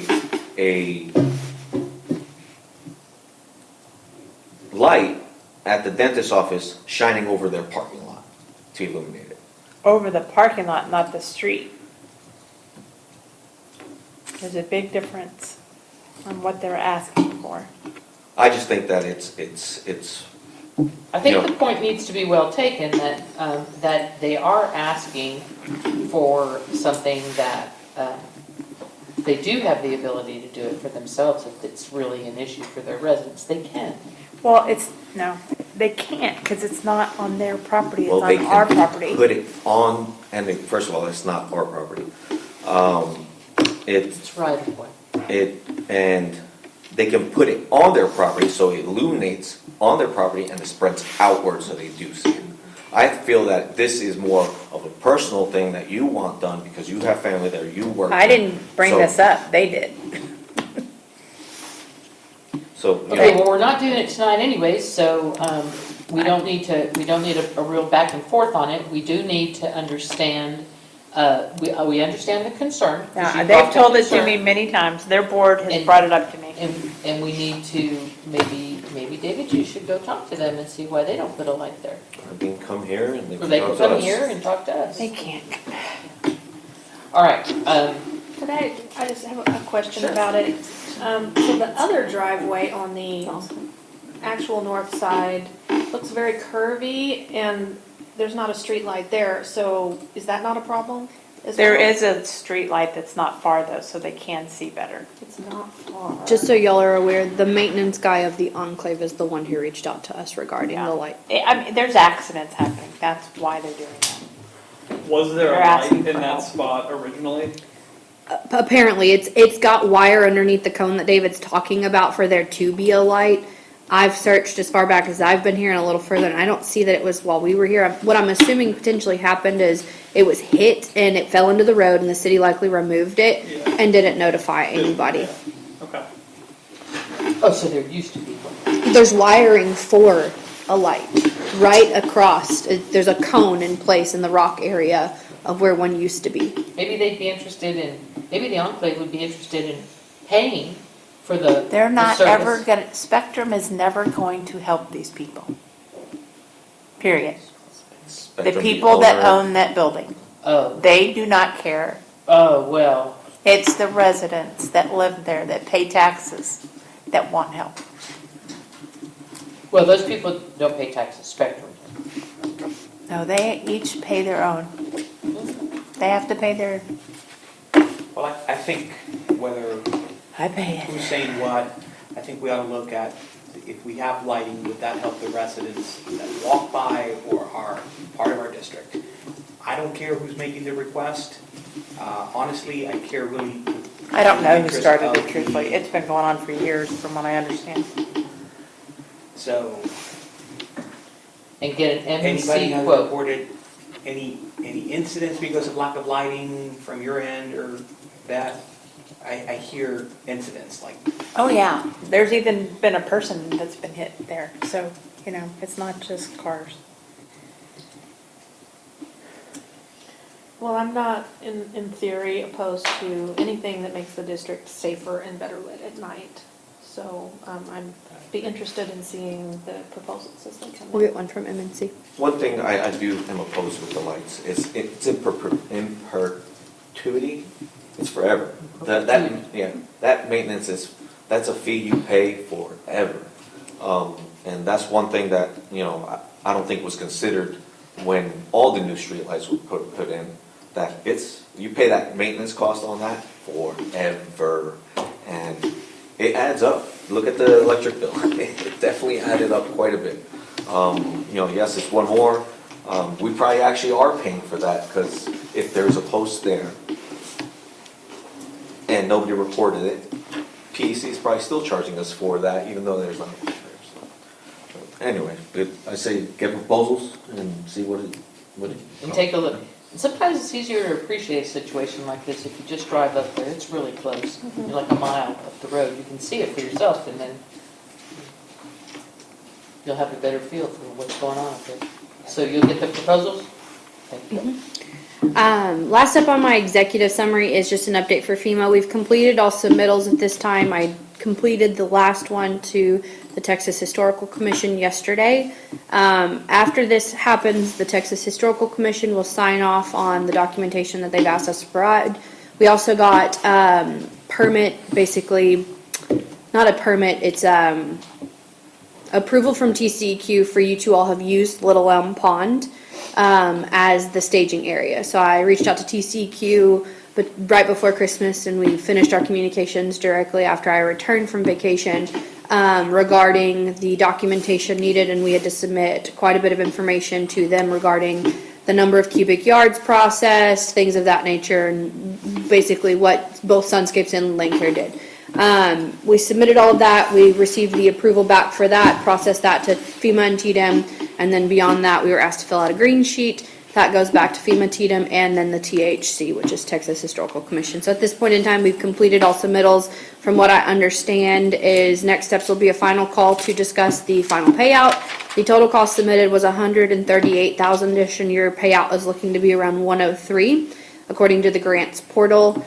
And I've already processed this for another district who had significantly less than you all, and the payout call was pretty quick, approved, and they're already working on getting payment processing going. So I do foresee that you will potentially receive your money a lot faster than FEMA has done payouts in the past. I have other districts that are waiting and have been since Harvey to receive money from FEMA. So it definitely looks like the hoops they've allowed to be created and jumped through are helping them process things a lot faster than it has in the past.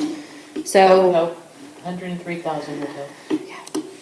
So that is all I had there. As far as the other agenda items go, we've covered the enclave. I did not get the updated amendment for the rate order completed. I'm nearly done. What our billing department does about once a year is they go through rate orders and they verify that the charges within the rate order are aligned with the costs associated with things such as turn on, turn offs, things of that nature that your residents typically pay for at a fee or just a cost. So they've gone through and updated their portion of it. I then have to go through and vet it all and then redline it myself. So that's kind of where we are right now. I've gotten the amendment from them and I'm in the process of redlining, and we'll send that through. I hope to get it out to everybody within the next 2 weeks to give you ample time to review it before the next board meeting. And this is just to align costs. It's no major changes. It's just to make sure that what you have in your rate order will actually cover the cost of the activity that's happening. So that there is no what we like to call scope slip. Next up there, we've talked about the monument sign. Again, no true updates on the Sunchase trickle channel flow. Linda did send over Little Elm, had some flow in it this past weekend. Alan caught it yesterday and reported it to Landcare. It's a leaking irrigation, and they are going to repair it. It's about 150 feet down into the pond where the irrigation is. So that's been reported. They'll repair that. Little Elm Pond. And then as far as insurance claims go, I've received documents from Jacob, and I am in the process of downloading those to the portal. TML has developed a portal now where you go in and pretty much add everything to it. So once that is not necessarily complete, I've talked to James, who is our rep. He let me know that I'm going to let him know when we're the majority done of uploads and get a clear picture in there of when things started to where we are now. They'll start reviewing on their end and review from here on forward with additional documents provided from now to the end of project completion. We will continue to have to upload as things get done and pay applications processed for the project, those will all have to go into the system. Insurance will review from there, and then at the end assess a final payout. That was really fast. But we don't have enough insurance to cover the total cost, do we? So I chatted with James about that because your assessed value of what you currently have listed for Hatch is significantly lower. What they're also going to look at is waiving depreciation costs to help bump up your payment amounts, which TML is really good about doing. They did it for when the building flooded. They basically negated all depreciation costs so you would get full value. So he's going to try to see what he can do. He can't guarantee what we'll get, but he is going to see what he can do to justify the infrastructure just being outdated. Being that you all, he pointed out, being paying customers and with them for many, many years, they like to take that into consideration. So he just said that once they get a clear picture and he can wrap his head around it, they will then see what kind of options they can offer beyond what the current value is listed in your insurance policy. I didn't even know we could submit on the lift station until the job was complete, but I'm glad you started on that one. What I was really curious about is the fire hydrant insurance from the guy who hit the fire hydrant. That's $7,000. Anybody? I haven't, did you do anything with? I've not heard anything. I sent it to you after the last one with the constable's information and all of that. And then I'll need to ask James because I had a conversation with him. I don't think the deductible, isn't it a $10,000 deductible? I think it's a $10,000 deductible and it won't cover the cost. No, you were gonna go, since the The car that police hit had it left the reported license it. plate. Oh, And then You're try gonna to. actually call their insurance. Their insurance, like And I their don't- insurance. I apologize if I did it. Okay. I'll send an email. You know, I know 'Cause it's only like $7,000, but, you know. I if you asked look at James- the- I What's gotta left. figure I mean, out. I asked James Yeah. about that as well, and I Sorry. asked if they do things of that nature, meaning like call. He said no, but they don't process claims like auto insurance companies do. And he did suggest, he said, if you have an attorney for the district, it would be best to process through them. So Yeah, That's I my don't want our mistake. I like that insurance. slip, sorry. That's okay. I don't want our insurance. that's what I TML understood to too. kick in. I want the person who hit it, I want their insurance to pay for it. Okay. So it might be helpful for Cole if you pull the invoice on that, the new fire hydrant that replaced I it. can. And then I'll Cole send you will the have work order, some Cole. fighting documents. So lastly, I want to cover is the engineered wood fiber. So prior to us diving into this little spreadsheet here, if you want to, I'll open that up. It's in your board packet? It's not in the packet. It's in the folder. It's the very bottom item. Oh, Um, WF mulch. Yes, ma'am. So if you want to take a look at that, you've got Park Protect, TF Harper, Land Care, and Whittlesey. Something to note on Whittlesey, and I've tried to notate it everywhere, is they will not install. They can only drop the material. You would have to have some other third party come in, spread, and all of that nature. Land Care, I had them update theirs because theirs was not quite matching what Park Protect had supplied, and I wanted the Parks Committee and the board to have a better apples to apples comparison there. TF Harper came in today, and you'll notice in the folder for TF Harper there's 4 proposals, and I did confirm with Jessica that Anderson Mill Pond, because it is such a small amount, they didn't dedicate a truckload to it. They included it with the Briona Wood truckload, and they will distribute once they get it in the district, and that's more cost effective that way because you don't pay freight on the additional truck for such a small area. So that is why I have included in the Briona quote there. They did come in the lowest, and I did confirm with her that she feels the amounts provided for each, even though it's not specified on the proposals, is sufficient per the parks. She did visit them all herself, Jessica Carter with TF Harper. She made site visits to all of them last week and then provided the information over.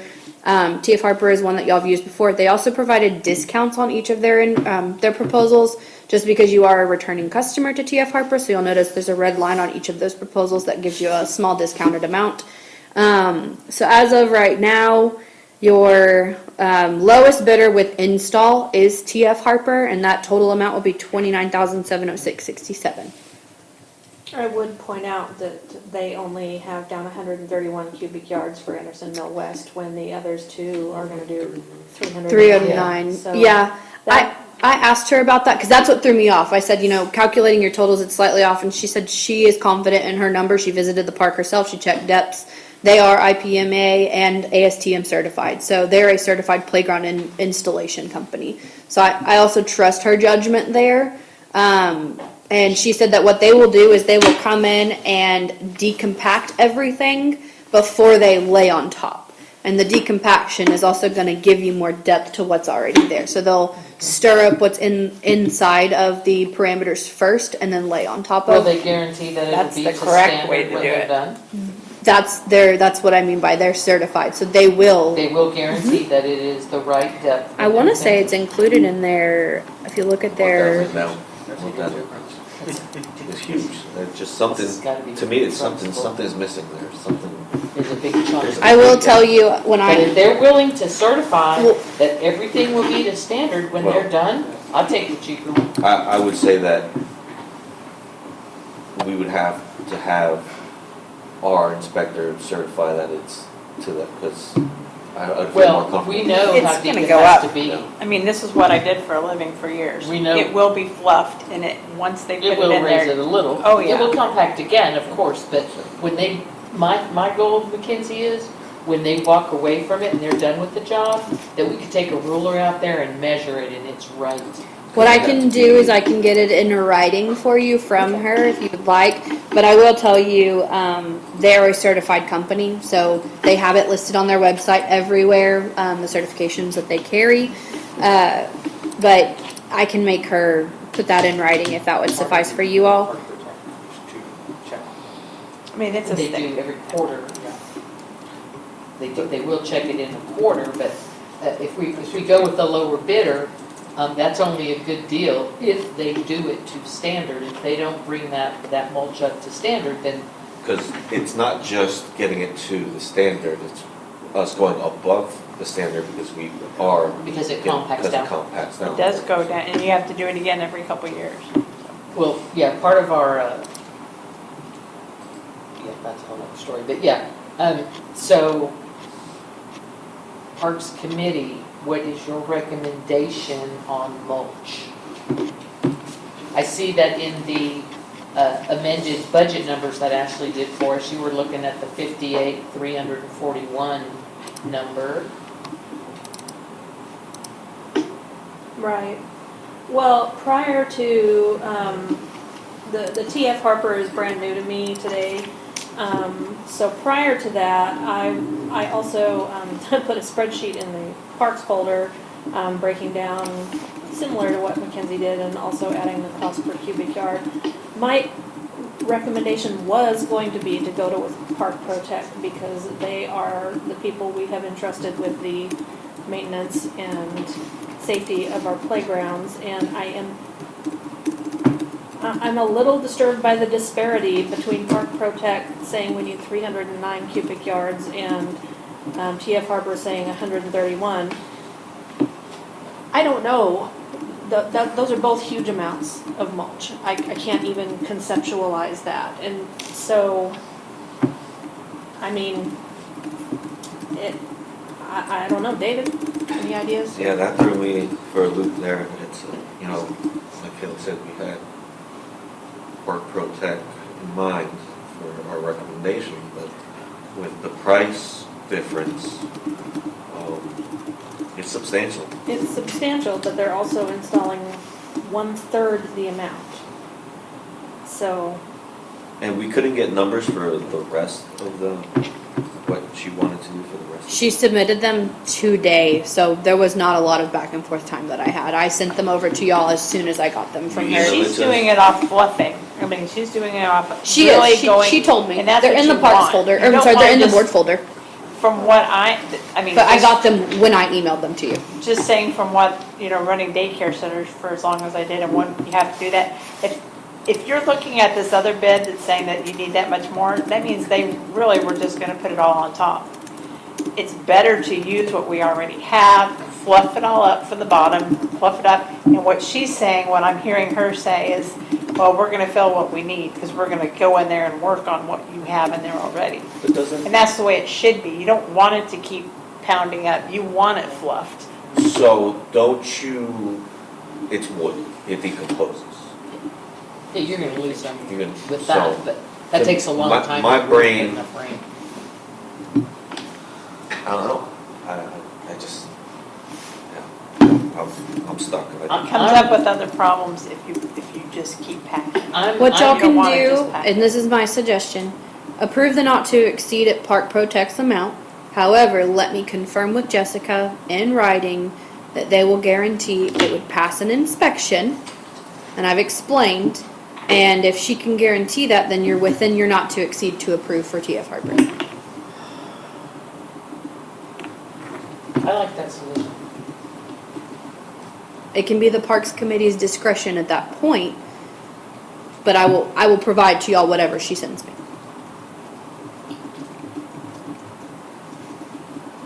Yeah, if you And her can, quote doesn't, sorry. go ahead. No, Her quote, I was just reading the quote, there's nothing on the quote that guarantees that it's gonna meet up to the standard of, I would hate to be at where, it doesn't meet the standard, then we gotta order more, and of course, we're gonna end up paying more. And there's no description of guarantee written. That's why I'm gonna ask her to put it in writing, and I'm gonna ask if TF Harper, Is there not a her. guarantee on the Park Pro? Although they are inspectors, so. Right, Yeah. Right, so That's gonna be a guarantee right there. yeah. And I would think TF Harper, because they literally shine with those same credentials. Can I ask you a question? Why They do wouldn't do it with less. I know we're on the mulch right now, but why didn't we get bids from TF Harper for the courts? Because it looks like on their website that they do tennis courts and they do. I've never asked them for any before, and I know it's not, but to be very honest with you, I wasn't expecting her to even get me these quotes. The last several times I've asked for quotes from TF Harper, it's taken 2.5 to 3 months to get a response.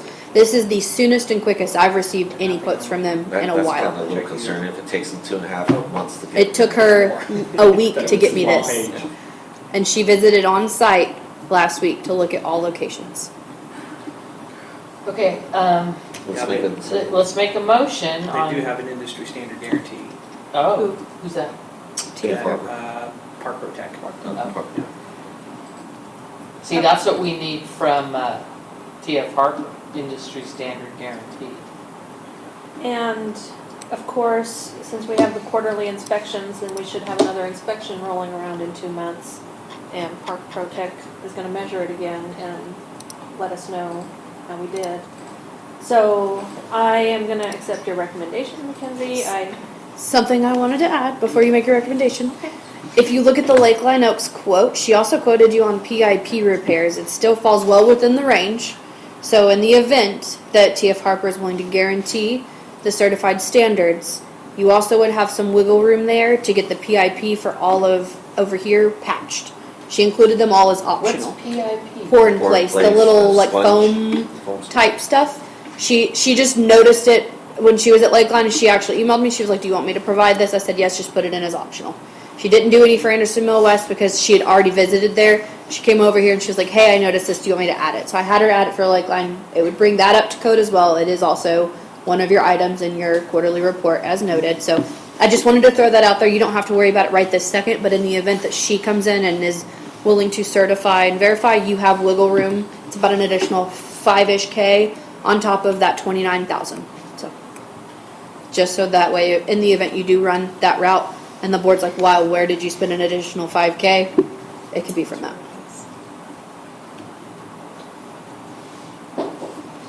All right, I move we approve a not to exceed amount for, let's say, $58,500, because I think there's two slightly different number amounts out there. $58,500 for engineered wood fiber mulch replenishment at all district parks where it is needed, subject to Mackenzie checking with TF Harper on a guarantee.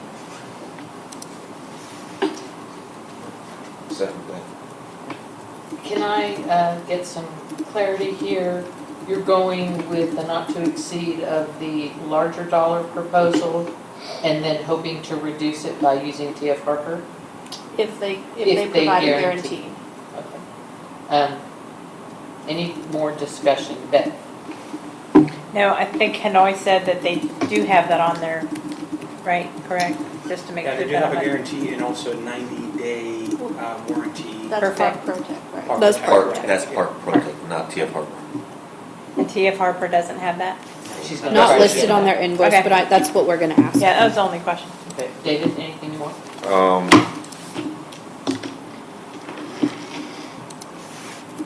Probably in about 10 minutes when we're done with Okay. it. Not right now.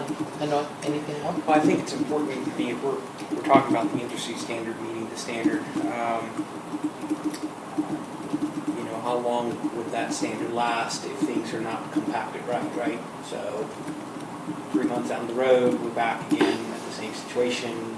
We want to make sure that whoever, you know, meets the standard after however many,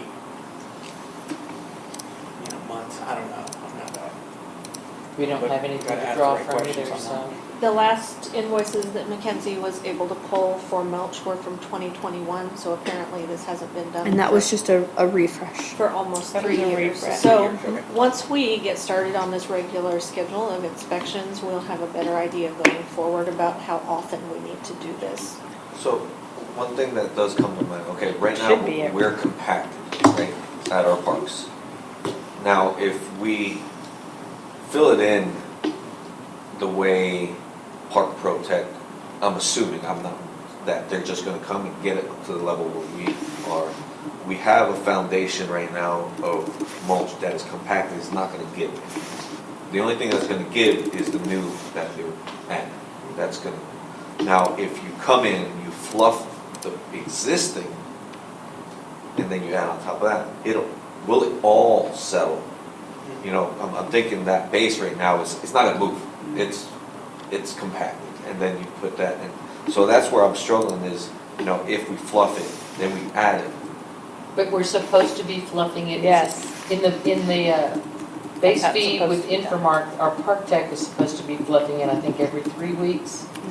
Is that They right? get out there He's with, supposed to be out there fluffing I- those every 3 weeks. You It have helps to. with decomposition too. I mean, No, I agree. you know, so Yeah, everything's you even. air- And And bugs. it's aired up There's a lot of and, yeah, reasons. so. You're um, gonna lose to compaction, you're gonna lose to decomposing wood fiber, but if you can keep it maintained and fluffed up, I would like to hear from the engineer, what is Scott? Jacob? The landscape? Yeah, the landscape, to see Scott? if he's Oh. worked with TF Harper, because he worked for the city of Austin, and see if he has, you know, if he could say, yeah, they're great, then, you know, but I also don't want to extend this another, that's more cost too. it's more cost, yes. And TF Harper has done business in this district before, am I right? Correct. They put some playscapes in. They've worked with the city of Round Rock too. They put in almost all of the city of Round Rock playscapes. They've So they got also, credentials, they got. they've also been around for 5 decades. I mean, this requires maintenance regardless, right? So, Which I think we have Ongoing. done. big price difference makes If you do daycares, Makes a it's big every year. pretty good difference, yeah. It's just never been in our budget, but if you do it daycare wise, it should be done every year. They work for almost all of the school ISDs throughout Austin, Kyle. They did City of Austin Veterans Park. I think it's safe to say that they're a reputable company. And if there's no more discussion, let's take a vote on this not to exceed. All in favor? And then I don't know if I said this, but Mackenzie's suggestion, everyone's comfortable with letting the Parks Committee make this decision once we have a guarantee from TF Harper. If we get the guarantee from TF Harper, we'll go with TF Harper.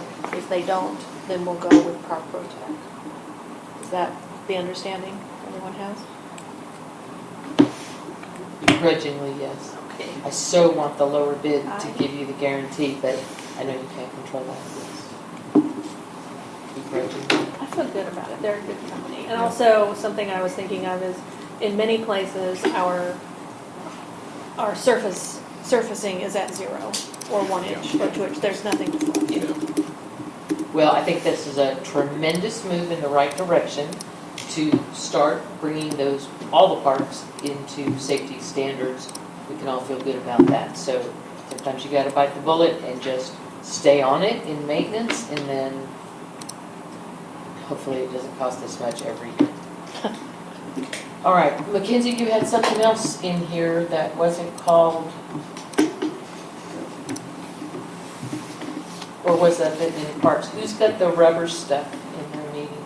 The rubber stuff around, The PIP? yeah, the PI. That's included in the motion y'all just made. It's inside of TF Harper. If you go to TF Harper in that folder and you go to the Lakeline Oaks quote, you'll see there's 4 lines on the second portion of the invoice that say optional. Okay. I'm suggesting the very last one, which is the SF of PIP repair. And she's got a quantity of 50 over there, and it's roughly $5,000. My suggestion was that the Parks Committee have the option, in the event that TF Harper guarantees certification, that they could add this in. But that PIP is only gonna be for one park. That's for all of the issues at Lakeline Oaks here. Yeah, what about? You're looking at around the same amount, if not a little bit more, at Anderson Mill. It's worse. I'm gonna make a motion about that when we get to parks. Or do Okay, you want? then we'll save that one. I So- knew I saw a bunch of information about that We've stuff. also priced out. That is the way of the future, though. That is We've the also, safest. Do we have a timeline for park and the other, sorry, I'm trying to get my words out. the other like The other- items in the. No, so all the wood chips, delivery time and installation time. Because I'm reading here on the TF Harper quote, we're looking at 14 to 16 weeks for estimated delivery and installation. Yeah, I It's mean, winter. Yeah. It's winter. How fast can Park Protect? I don't know, but I do know that Landcare had said that they were going to have a pretty good lead time too. Does Park Protect include their lead time in theirs?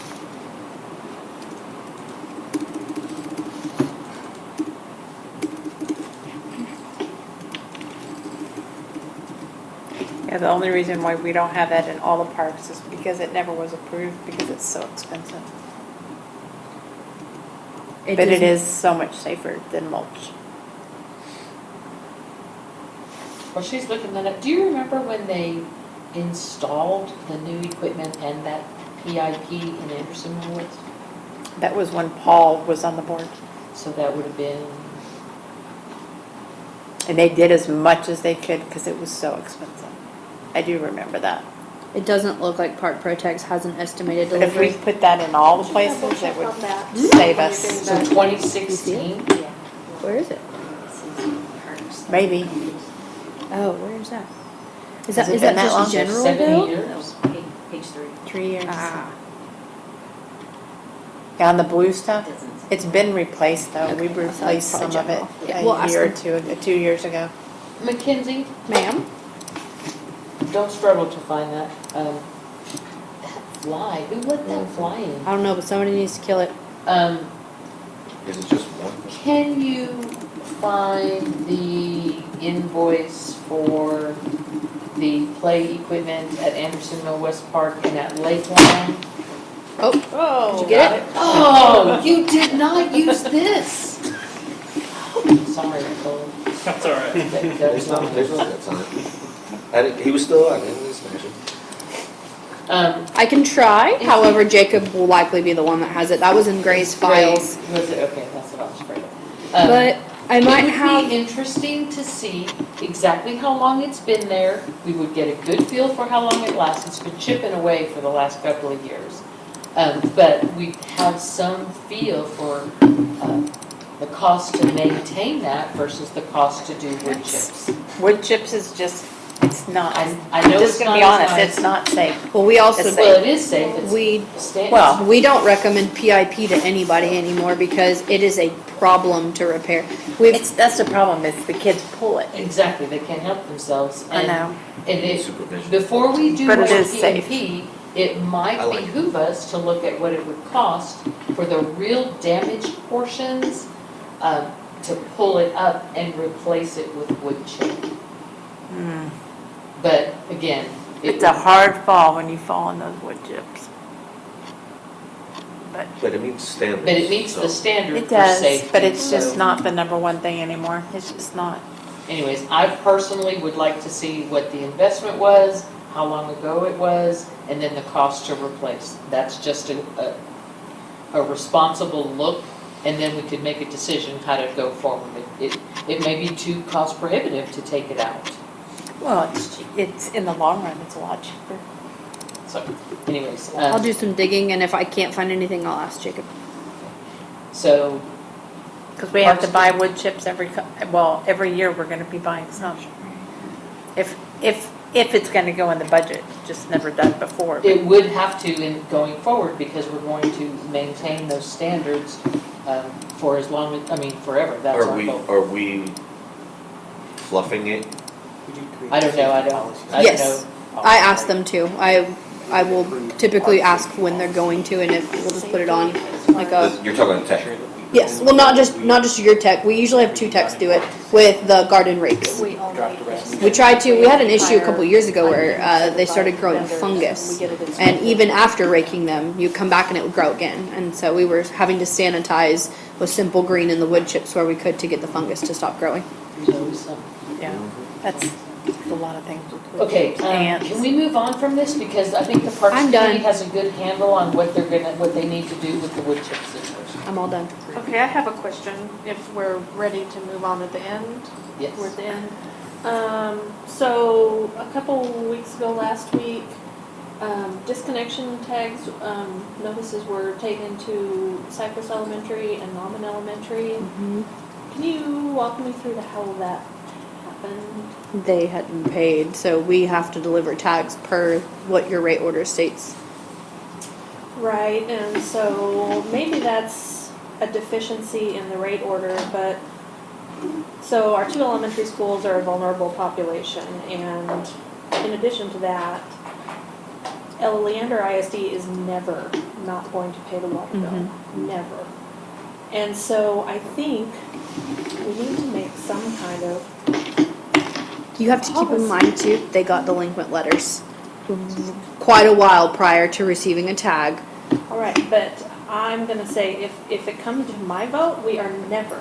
We would never Ever. disconnect them, no different than Cedar Park will never disconnect y'all. Y'all have gone with Cedar Park several times where you didn't pay them and we had to be like, hey, the board didn't meet, we're gonna meet in a month. They'll never disconnect you, we would never disconnect them, but we can't exclude them from the process that's set forth. But is there a mechanism where you could reach out to them? I mean, if you're sending them a letter and you're hanging a red tag, a phone call resolves a problem. Try to appreciate that that bill is probably auto-generated, auto-paid, and there's 100 people in LISD shuffling bills. Nope, the delinquent letter looked like trash. They never opened the envelope. It probably went in somebody's trash can. I think there's some magnitude of customer service that has to be applied when it comes to our big customers, the enclave. We'd never, ever let them go without water, or the schools, or daycares. You just have to be more mindful about it, not to have their bill paying person at LISD panic emailing us about, don't turn off my water. So currently there is not a mechanism where someone can call. However, and this is in very early testing phases, we are entering into a new billing system over the next, I don't know how many months, and what the new process will be is they won't just get a letter, they won't just get a tag, it will call, email, and text you. On every occurrence of your delinquent letter has gone out, your door tag is getting ready to be hung, there will be mechanisms that will be built in place. As we've never Is this the first had time they've ever been on the list? And you know what it First and turned only. out to be? If you don't get a paper bill, you didn't get the yellow notice back in June that the remitting address had changed. And I'm just gonna go out on a limb and say their auto pay system didn't update that. Well, And for 2 months in a row, their payment went floating off into wherever. And eventually their accountant is gonna catch those checks never clear. And so again, it's a customer service thing. So something to consider is, it wasn't just the one notice, it's been on almost every bill in that little bitty box for quite a few months now. And we can't guarantee to make exceptions for everybody when we change something. The reason we put notices out long since prior to the actual P.O. box cutting off was because of this. And with that, we've only had a handful of customers that have been affected by y'all's P.O. box changing. Right. But we've had this happen in almost every single district, that the P.O. box changed. I just think then maybe we just as a board need to look at other opportunities, maybe, email blasts kind of thing. Those are important things, and I am old school paper billing person, so I got the little yellow slip. But if you're set up to auto bill pay, I don't even know if you can do that with water, but if you can, you'll never know. You won't see it. You trust your bank is handling it. That's why we're going to a system that will cater to all necessary means of communication. And I think we need to look at ways of improving customer service, because another thing that I noticed, 110 delinquent letters, that's enormous. I did actually compare it to other districts. If you're sending out 110 delinquent letters and only cutting 23 accounts, it's 139 letters, then it goes down to 20, and it's been consistent month over month. I think I'm going to dig into that. There's got to be something in there. That's a lot of letters, and that's a big, huge increase from even a year ago. Used to not send that many letters. Well, it's increased for all districts since the moratoriums from COVID ended. I was going to say, It's not just you, it's everywhere. happened everywhere. We're seeing heightened delinquent because people got to the point where they didn't have to pay their bill and they weren't facing repercussions for not doing so. So while your district and whoever you compared to may not seem very high, other districts we've seen the same thing where it wasn't this high 4 years ago prior to COVID, and now it seems to be higher than it was before. Okay, well, those kind of things are intriguing. I think, yeah, because you're very right across the board. If you do the research on that, it is, and when you call places, it's brought up every time. If you are still behind because of this, I mean, it's Just still as a happening a Heads lot. up, the school is always on the delinquent list. It's What? regular. You see, they deserve a phone call. I mean, you need to make. Is it billing timing of the billing? They haven't said, it looks like. And we have called, there's call logs in here about things being discussed and them asking about whatever door tag they got, what amounts did they owe. There's a breakdown there. Yes. Something's broken down there. Could be their bill paying department, I don't know, but. I mean, in the end, It looks like it could be because, yeah, they've asked us to split payments before, so it definitely appears to be something weird on the school's end of however they process and pay their bill, because just earlier this year they were calling in asking if we could split her payment in 2 amounts. The school district, Leander they have ISD. more money than Jesus. Leander ISD. They got, what is it, how much This is is the the bond? Oh my Half- goodness, half- millions, zillions $500 of million? dollars. They have Something like so that? much money. Yeah. We now have a contact of the woman who does the bill paying for LISD, and that might be a real interesting question to ask her. I'll get with Stephanie to send me that list, and then I'll just ask her.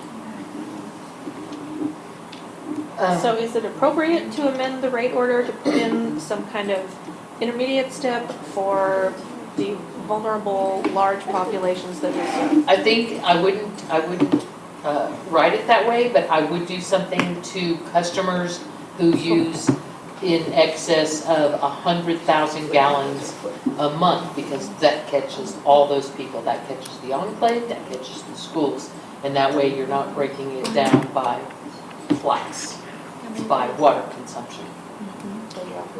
Okay, I'm just asking for an additional step before we have somebody trot over there with a disconnect notice, especially if we don't A intend phone to call, disconnect. communication. Exactly, customer especially service. if we don't intend to Yeah. disconnect.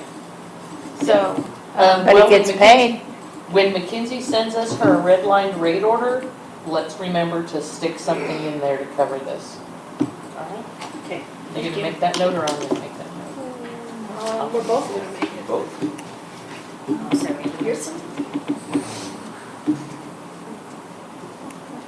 All right, Mackenzie, are you done? Is everybody done with Yes, Mackenzie? ma'am, I'm done. All right. Committee assignments. Let's move on to item 7. Parks Committee.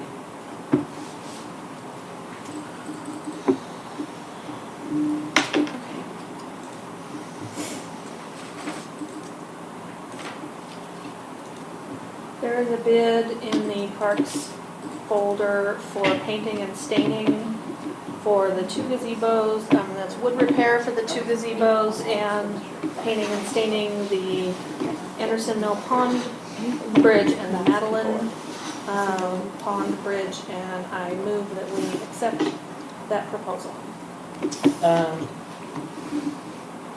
You're gonna have to give us a little bit better of a motion. Is this the Serta Pro Serta Pro. painters? Serta Pro. I will second it.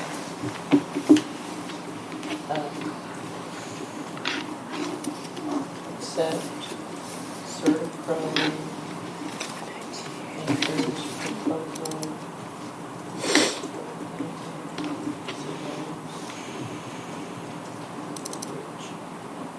Beth, you second.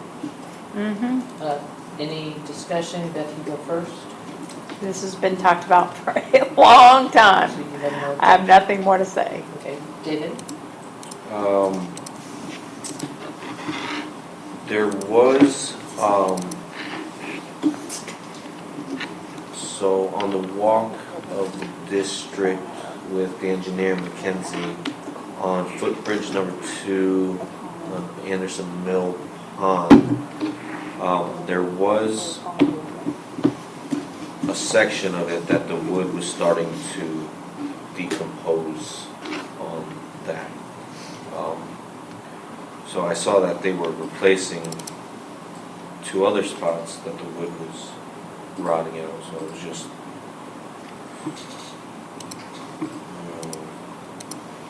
Does this include repair? it was repair the gazebo number 1 and Painting of both the footbridges. It is repairing the wood. Yes, if you'll notice, I think it's towards the top of the Serta Pro quote. It explains repairing the wood at the gazebo over here. but not the footbridge, right? No, because we found that during our walk. I have not asked them for an updated quote on that. I don't know that that's going to be something that they can repair because I think it's structurally underneath the footbridge and it's going to potentially be probably fairly costly. If not, we could lean on Jacob to find out if there's other efforts that could be made because the point now the bolts are no longer So my securing. concern with that is that we're gonna paint it. Yeah, then we're not they're- gonna do that if Then they're it's gonna rip it down. You can exclude and it from your approval. Can we just exclude that one? Because that one's gonna have to be repaired and I hate to throw money at it, repair it, paint it, and then we have, so I just would say that we remove that one from this project. Which footbridge?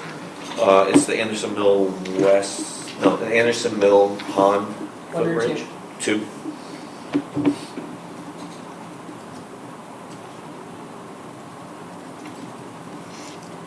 Kelly, do you want to modify your motion? I move we approve the bid from Serta Pro Painters to paint, stain and repair gazebo 1 and 2 and footbridge 1. And the amount is not to exceed $10,375, but Mackenzie will get with them with an updated bid. If to they remove can. that. If they can. If they could. If they can. If they can't, then we're gonna go ahead and do it. Well, Because it's wait. not broken down by, Yeah. so it's a. Oh, yeah. Subtract the amount. Yeah, I will ask them to subtract that amount, and so if you approve that as a not to exceed, it'll be lower then. Sorry, my brain was still trying to look up Anderson Mill West installation. Don't do that today. And then, who are we gonna check with about repairing footbridge number 2? I'm gonna ask Certapro if they'll take a look at that portion of it, and if they're willing to provide a quote for that, and if they feel like they can sufficiently do so. If not, we'll have to contact a general contractor. The gentleman from Certapro seemed to be fairly confident that they can do woodwork pretty well, so he might, but we'll see. It's worth asking, he's gonna be out here. But what we'll do is, regardless, if Certapro comes back and says that they can, we'll exclude that one for this month, and then you can reapprove that one alone with its repair next month. Any more discussion? Did I get you going? You good? Kelly, anything more? Good. I got nothing. All in favor?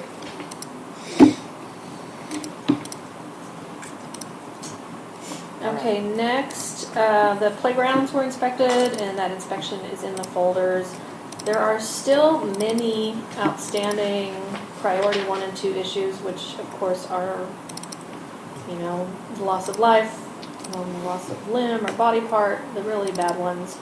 And I thought we had made a motion or back in August or whenever the first one was to get those all repaired, but what I'm going to ask Mackenzie to do is go through the report and summarize all the priority 1 and 2 issues and get bids from Park Protect, TF Harper, whoever, to replace them. I want to knock all those out hopefully next month. All of them at once? Most of them were. Priority 1 and 2? Priority 1 were, the wood chips are gonna solve most of those. That was the Yes. biggest.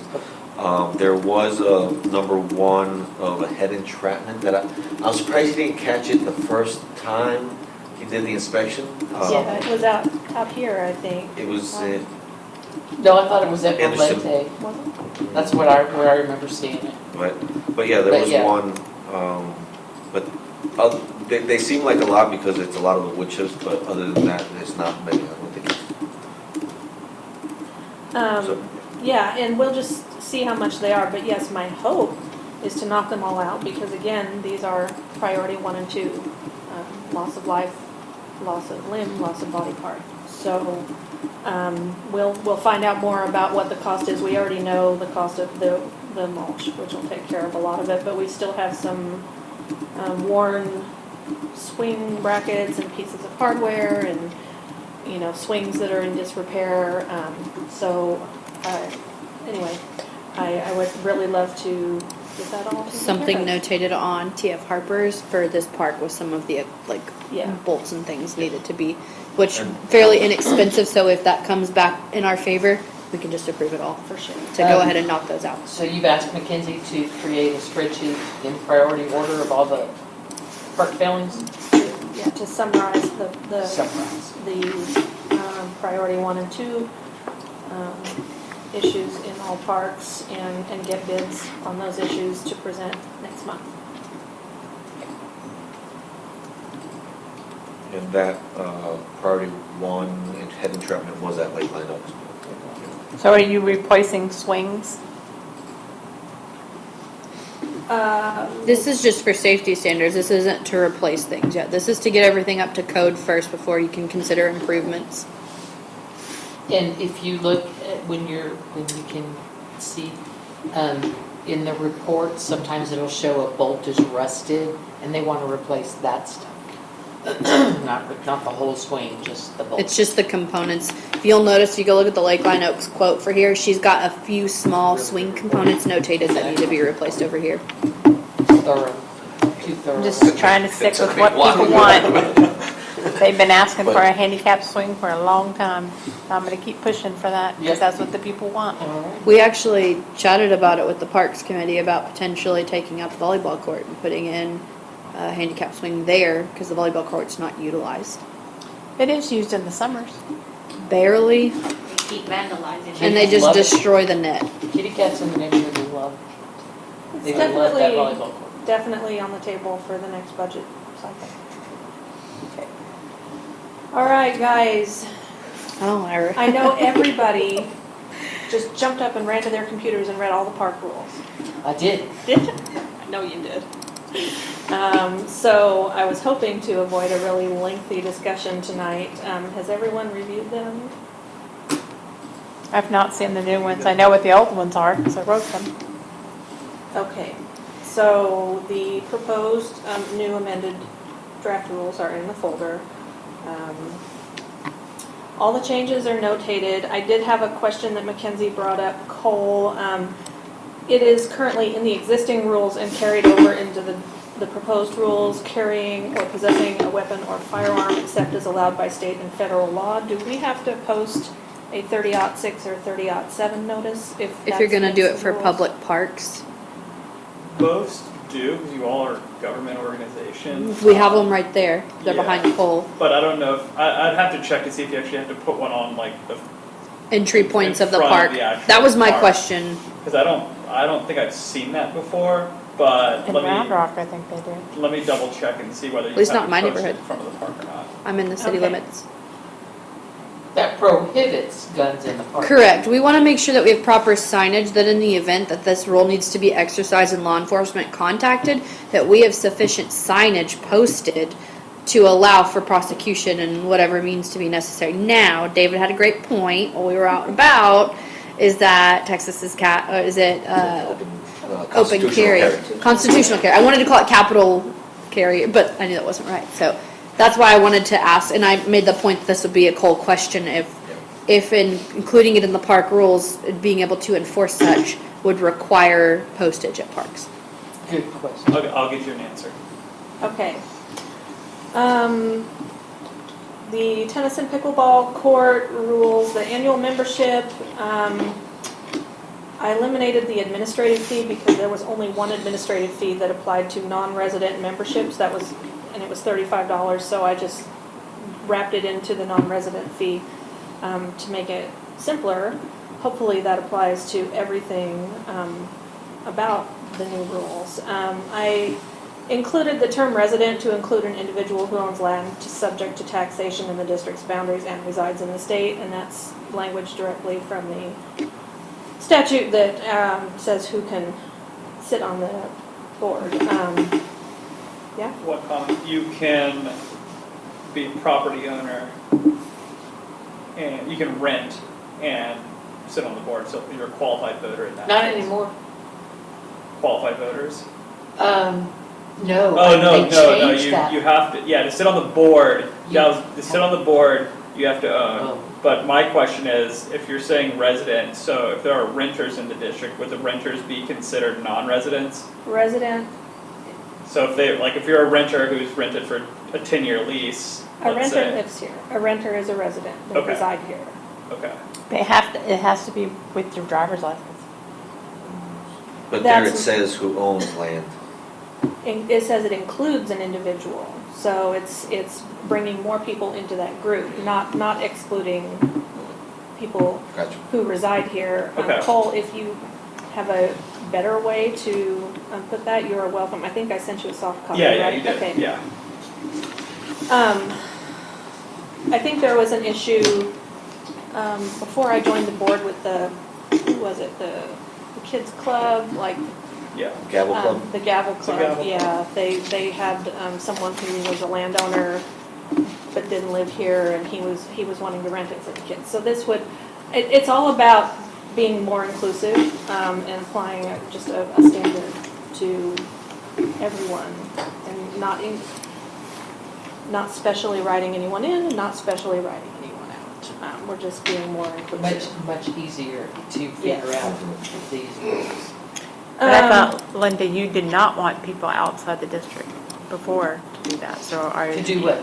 To be able to use the facilities in Oh, here. they can, they still can? Yeah, But they just can. more expensive, Yeah, right? well, because they're non-resident. Residents, okay. Yeah, that, they're still defined that way. Mackenzie and Reese, following our meeting, I came up with a solution for the prorating thing. Do you see that in there? My idea is for the tennis and pickleball courts, just discount it 25% per quarter. So there's no griping about how many days to prorate it for.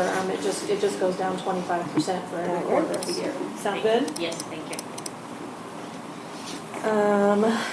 Let me move on. There's a brand new section about how to deal with the rules violations on tennis and pickleball courts, taking into account the recent events that we've had, because we noticed that we basically had no mechanism to deal with that. And it basically provides a path to issuing a warning via mail, and then also letting that person appeal that warning.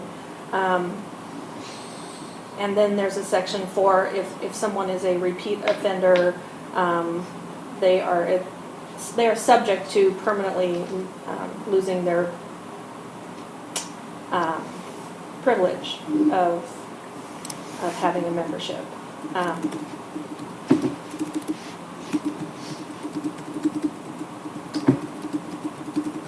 The big differences on the commercial use of the pavilions and district building, I changed this to hourly rentals rather than a flat fee because the flat fee just seemed to kind of be for the whole day. Like you could pay $5 and just rent the pavilion for the whole day, and it's not in line with what other districts around us are doing. Everyone rents hourly.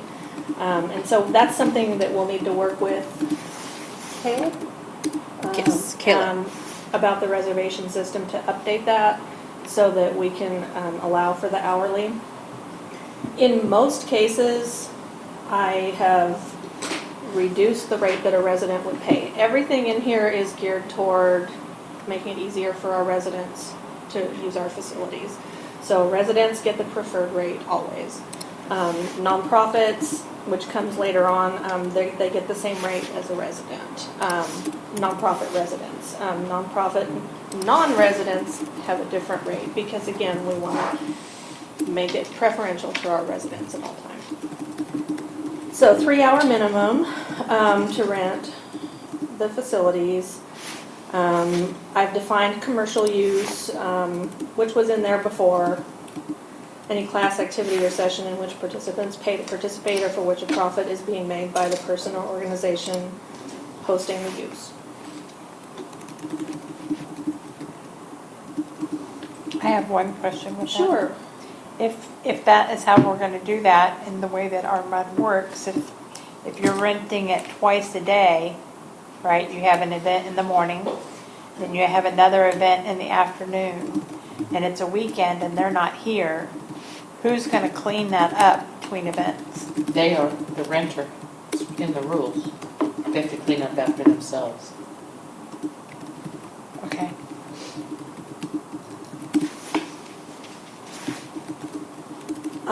There used to be a bit in there about a fee for recurring reservations that apparently no one ever paid. I guess we were trying to prevent commercial users and nonprofit users from monopolizing the facilities. And I mean that wholeheartedly agree that no one should monopolize it. Well, we should make it available to everyone. So I added this new section instead of the recurring fee, which no one has ever paid. We're just simply going to limit the commercial use of the pavilions to no more than 12 reservations a year.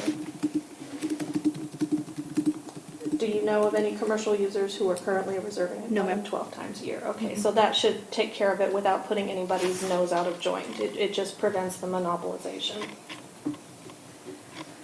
We're not going to allow commercial reservations of the pavilions or the building between 4 p.m. on Friday and 6 p.m. on Sunday. And again, that's to give preference to the residents who use these facilities for parties on the weekends.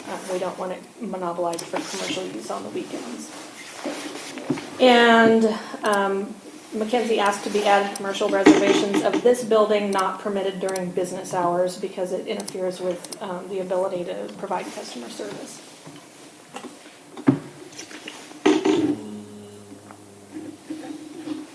Even if they rent this room? They have full access to this room, the entryway, and the kitchen. So if your tech comes in to take his lunch or do anything, he'd have to exclude the building. If someone comes in to make a payment, they're going to be right here in the way of whatever. People will set up in the entryway. They'll do tables. They'll do all sorts of things. It just depends on the type of event. Especially baby showers, they like to use that area as a backdrop because it's clear. So they'll put up little lighting and things like that, which is right in front of the payment window. So it would interfere with being able to process any customers that came in during business hours. Guess there's not a real big demand for it either, is there? Rentals during the week. We've had 2 come in recently, and we've had to let them know. It's also, to me, I look at it as this is an opportunity to make some cash for the district to offset some costs. We have the building, we have the ability to make money off of this. So, The issue is though that what I foresee to happen is the person who's renting is gonna bother Reese for every which thing so. she needs or they It need. kind of stops the use of this building during the week, period. It's just During the the, day. just during the Right, day. During the day. But that's okay. Just I'll during work from business home. hours. I'll work from home. Well, where I was going with it was, if in the future we can consider what would it cost to have it out the door for that office from the outside and have its own separate, where it's We've not. priced that out. We priced out putting taking Right, out one of window. the windows and putting that payment window over there. Because of 50 the grand. way your windows are made and how old they are, it's all one window. They're not separated, so you can't take out a middle column without damaging structural support from what we were told. You'd have to take the entire thing out, have 2 new windows and a payment window installed. We It'll did be this extremely expensive. Last year or the year before, right? Yeah. It was just too pricey. It was I like really wanted 15 that for them. grand, I think, is what I we were think quoted. We spent a lot of money on other things. What I'm saying is, Anyway, well, we move on. I'd be real curious to know how many people ask for a rental during the week. You said there's just. We've had recently been 2. Two just recently. Just and recently. For Christmas parties for. Yeah. Yeah. parents. It'll only typically happen around holidays. Other than those 2, I don't remember the last time somebody asked for business Kind of what hours. I'm thinking, it's probably not Yeah. a big hit anyway. Most people are working during business hours, and the only time it's ever happened is around holidays. So And not to put too fine a point on it, but it was not in the rules and they're still telling them no. So, Oh, Yep. well, there you go. What's a rule for? so. to be fair, both of the ones we said no to were not submitted within 7 days either. Well, that, They were both like, I we hope want these the rules building are not and so complicated that you need to be a rocket scientist to.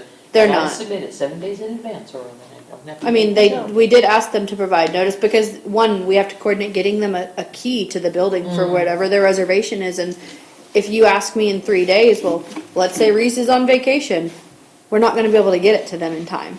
So there's little things in there that we did ask to be put in to allow for proper communication to suffice before somebody's reservation comes up. So they have proper access to the building and everything of that nature. Are you making changes right here on the fly? no, I'm making sure we left the 7 days in there. That's not unreasonable. No. So, I And swear we I asked watched for that 2 special weeks meeting. for like tournaments and things of that nature where it pertains to pickleball. Because that takes a little bit more planning and coordination of verifying if there's any court rentals already on there. Is there a way to squeeze in whatever tournament they're requesting or whatever they're playing for? Why can't you display the reservation calendar online so people can see when the rooms are available or when the courts are available? I mean, That's a calendar completely run through Touchstone. I don't know. Seems like that would just be really handy. I don't know what that would look like. I think we've asked before and it wasn't an option. I'm gonna make it not an option? Everything. every. Well, I think the reason being was that they use a Google Calendar for your website's calendar. Is that the calendar you're asking about, the one on the website? Yeah. So that is a Google Calendar, and it's just something that Touchstone does. I don't have access to it. I can't make edits to that calendar on the back end because it's I guess uploaded or broadcasted from their Google login. However, the reservation calendar is a completely separate app. So I don't think that the two between your website and that app can talk to one another for it to broadcast the calendar in live feed. You might be able to get a monthly snapshot or a weekly snapshot, but that would also entail Touchstone going in and pulling all reservation information over on whatever basis you set. But I think it's the two systems don't speak to one another. Now what you could do, and I think we already have, is direct link. When you want to go make a reservation, there's a direct link, and then when you click on it, I think if you're a registered user, at least for me, I'm obviously the admin user, the calendar immediately opens for me. So I can see everything. Okay. I think what I'm thinking is maybe for 2025 fiscal year, we talk about a new calendaring reservation system because this isn't rocket science, this is everywhere you go on every website, you can view availability and Yeah. So, I just need to copy somebody. I don't, it's not in the budget for this year, but, let's talk about it. I made the same note, but now I'll add FY 2025. Got it. Okay, section 5 is now non-commercial, so at the request of the staff, the section on non-private events has been taken out. Now we have only commercial and nonprofit, because of the recursive nature of section 5 that referred back to other sections. This is just gonna make it really easy for them to determine, what category a user falls into. A nonprofit is someone who has a registered nonprofit organization with the state of Texas and has a certificate of formation from the Secretary of State, which costs $15. So it doesn't exclude anyone. It's very easy, very accessible. So, like, for a resident to rent the district building used to be a $50 flat fee. So now I've changed that to $15 an hour for a minimum of 3 hours, so it's slightly less. It's the same for a nonprofit resident. Non-residents, $60 an hour, and nonprofit residents, again, nonprofit non-resident for $30 an hour. So this does make concessions for nonprofits, but still gives strong preference to our residents.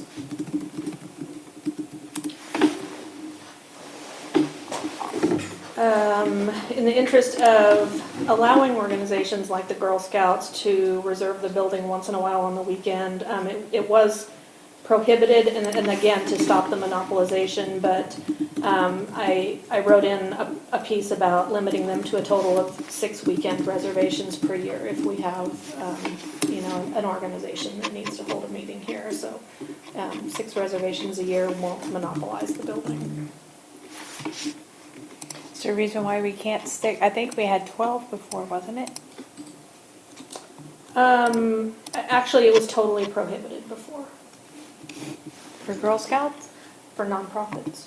For the weekend. For the Oh, weekend. for the, yeah, it was because, yeah. So, 6, does that sound like a good number to everybody? Yeah. Okay. If we move down on page 12 now, reservations by district associations, I just added MUDs in here to allow other MUDs to use our building for their meetings if they want to. It seems like a way to be a good neighbor. And similarly, the reservations, the non-commercial reservations of the pavilions follow the same scheme as in the reservations of the district building.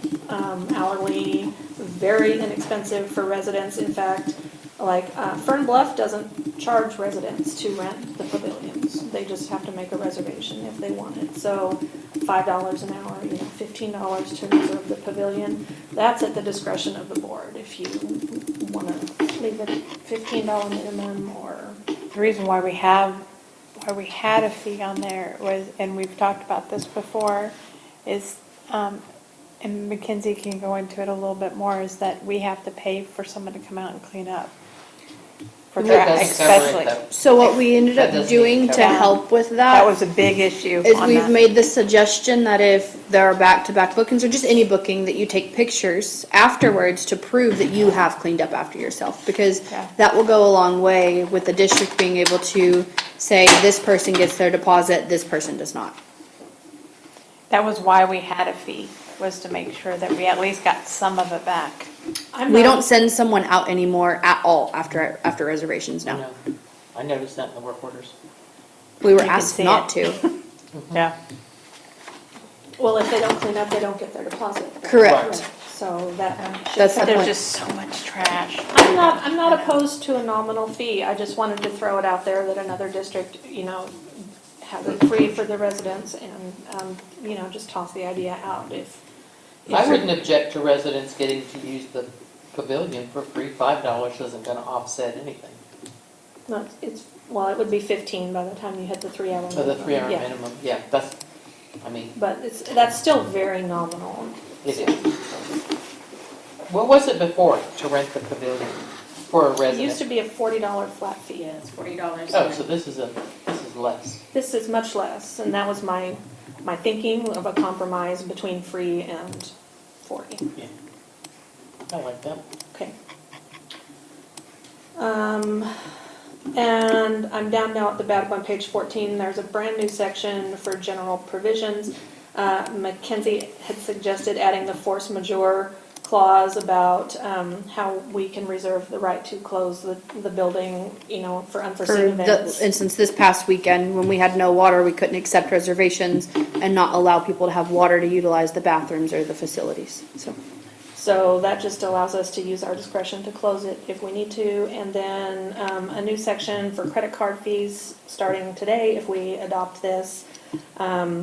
Reese was telling me that on some of those $5 reservations, like with the swipe fees or the You don't online recoup. fees, we don't make any money. The credit card company makes money on that.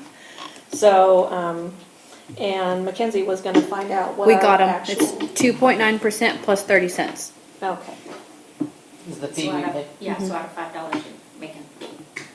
yeah. Yeah, so, you wanna keep it at 5% or, the credit card fees will always go up, What do you guys think? There's no nominal, but It It's- really is, I'll leave it at 5. Okay, There all is- right, well then, that it's is not the bad. Balloons are prohibited. in Yeah. the and we certainly don't, we have no park Jump house? facilities that pay for themselves, none. This would be No. no exception, so, No, so are there any questions about the park rules? no, I think they are Headings is in the very beginning. exceptional. They are really easy to understand. You don't have to hop from this section to that section, straightforward, easy to understand.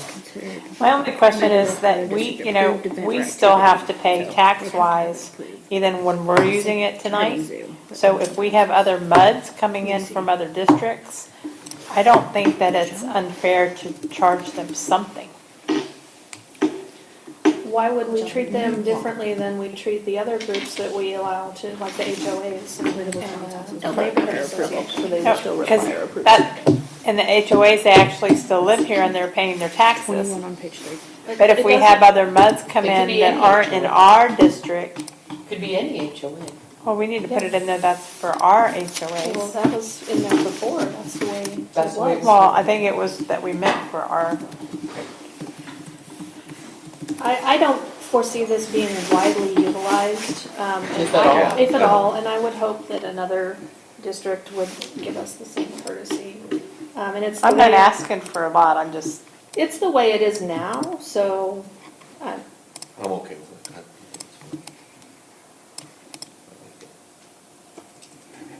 so. as the long only- as you put a limit on how many times they use it a year, I think that would be, I think there's a limit of once a month. Once a month, subject to building availability, okay.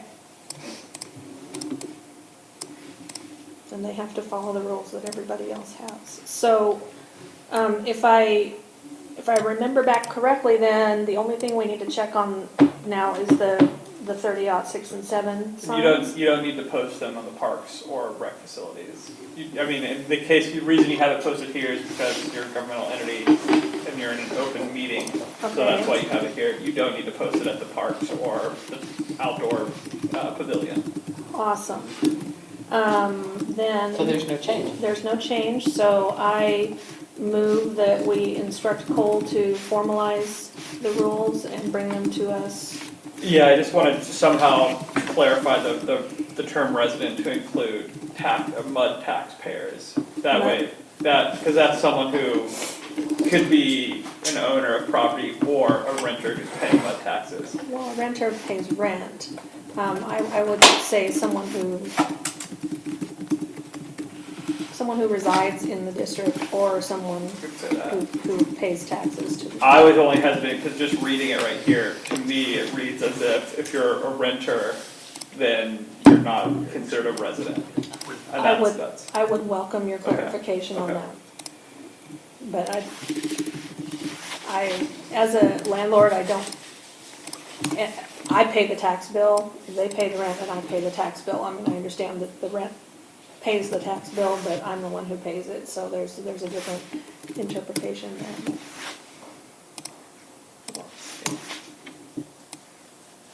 When it comes to the voting polls, though, it's gonna be the person that lives in that house. Yeah, it's just an eligible voter, yeah. Kelly, will you repeat your motion, please? I move that well,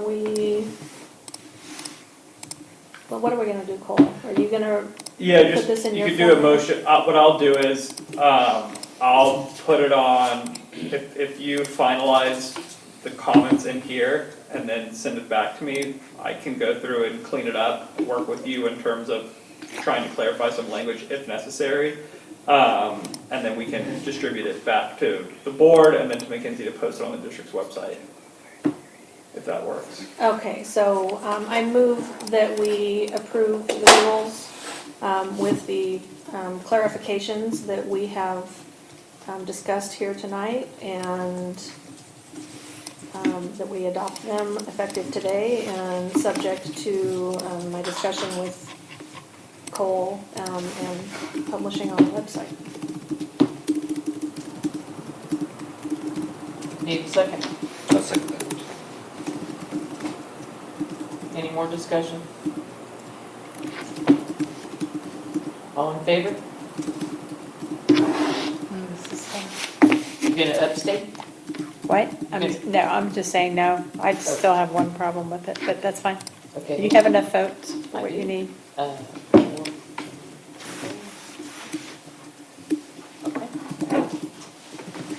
Anything else from the parks? Nope, I'm done. Okay. Next is the deed restriction committee.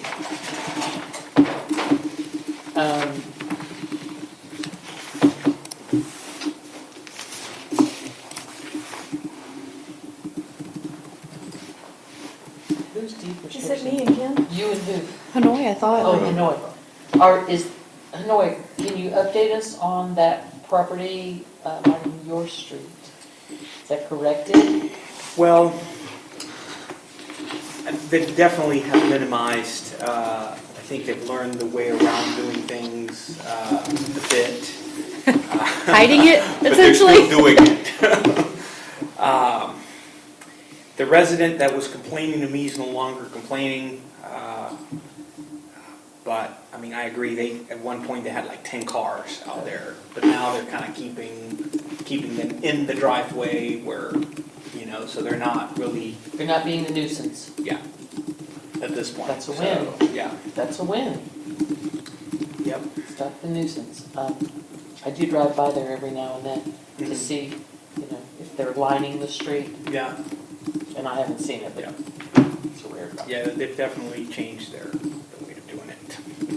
Kelly, anything to report for deed restriction?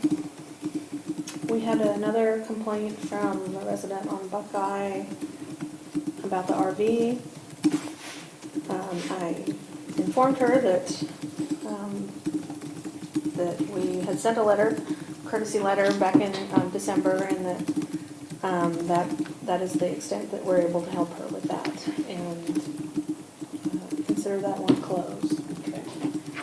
Do we want to discuss the two complaints that we had tonight, or wait I- for more documentation? I think that I would like the committee to delve into those complaints with their photos and whatever supporting documents they have.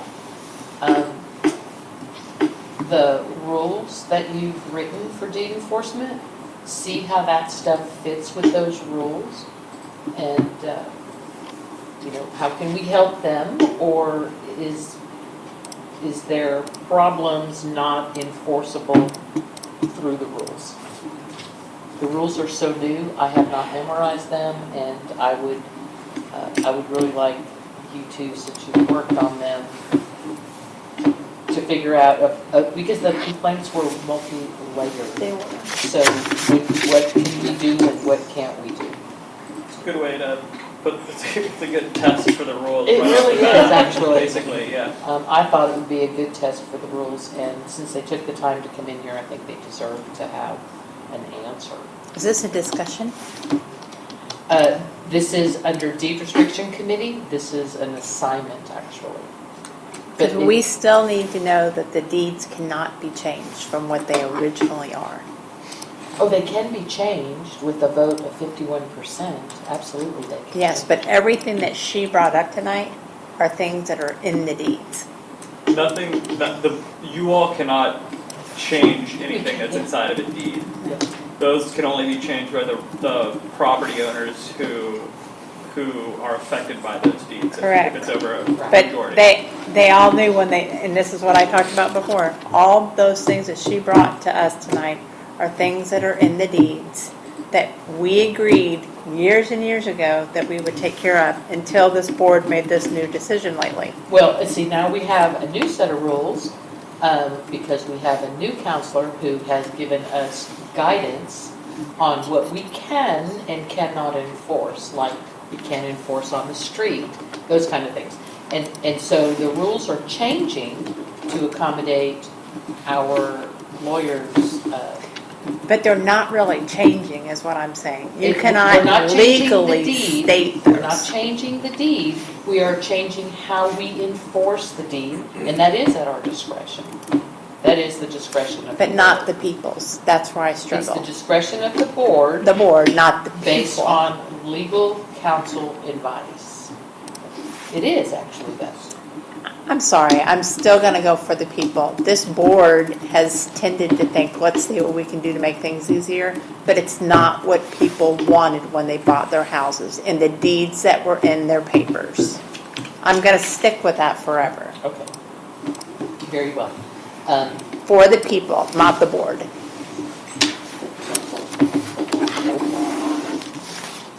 So, Cole, so the order regarding the deed restrictions is actually in the attorney folder, not that, we don't have a deed restriction folder. So It's been revised. it's been revised, we've completely removed any referral to rules or civil penalties or fines, because we have received legal advice Yeah. that we as the MUD cannot assess those, right? Yeah, you still have the method of the letters, and then you have the option as the district after the third letter to go down to enforce litigation or to go down that path, should you all as a board elect to do that. But there's no ability to put fines on the water bill or really, I mean, Or assess civil penalties because we have no way to collect them. right. It would be easily challenged, I would say. So we'd spend a lot of money and probably lose anyway. So. Yeah, it would be like if you sent a bill to someone and said you're not, doing this, you owe $100, I would probably throw it away and then wait, and then what option are you? You're gonna send them another letter? Okay, well, eventually you're gonna end up having to sue them to collect that, and that's gonna be where you're gonna be, that's gonna be the end game for sending 3 friendly letters as well. It's gonna be litigation, so that's kind of how, without having HOAs enforce that, that's kind of how the HOAs have more power We to, don't have HOAs. but that's not, there is one, Lakeline Oaks. There's more than There's one. one. There's three. There's 3. There's 3 actually. So it's up to the residents to revitalize their HOAs. I mean, I didn't write or that. stand one up, because they wouldn't be revitalized in Anderson Mill West because they've never had them. However, there is a mechanism in the deed where they could stand up an HOA, a property owners association. It would be called something different. They can also, by section, stand up an ACC if they felt it was necessary in their section. There are mechanisms to do it. It is not complicated. It can be done. But it costs more money that they're already paying for in No, the it taxes. doesn't cost that much money to file in the Guys. county court. We already have the lowest taxes in lower than Cedar Park. We were taking care of everybody's stuff, and we still were able to keep taxes lower for everybody. Why we're getting rid of this for the people, I don't understand. Well, Beth, I'll do the best I can to help you understand it. Not me, help the people in I the will, community because- that came here because tonight. there Two are- people. That's People. two. There are over 6,000 that live here, and I don't deny there are people who A lot. who wish that we would enforce every line of the deed. The water code gives us the authority to enforce when it impacts the value of property.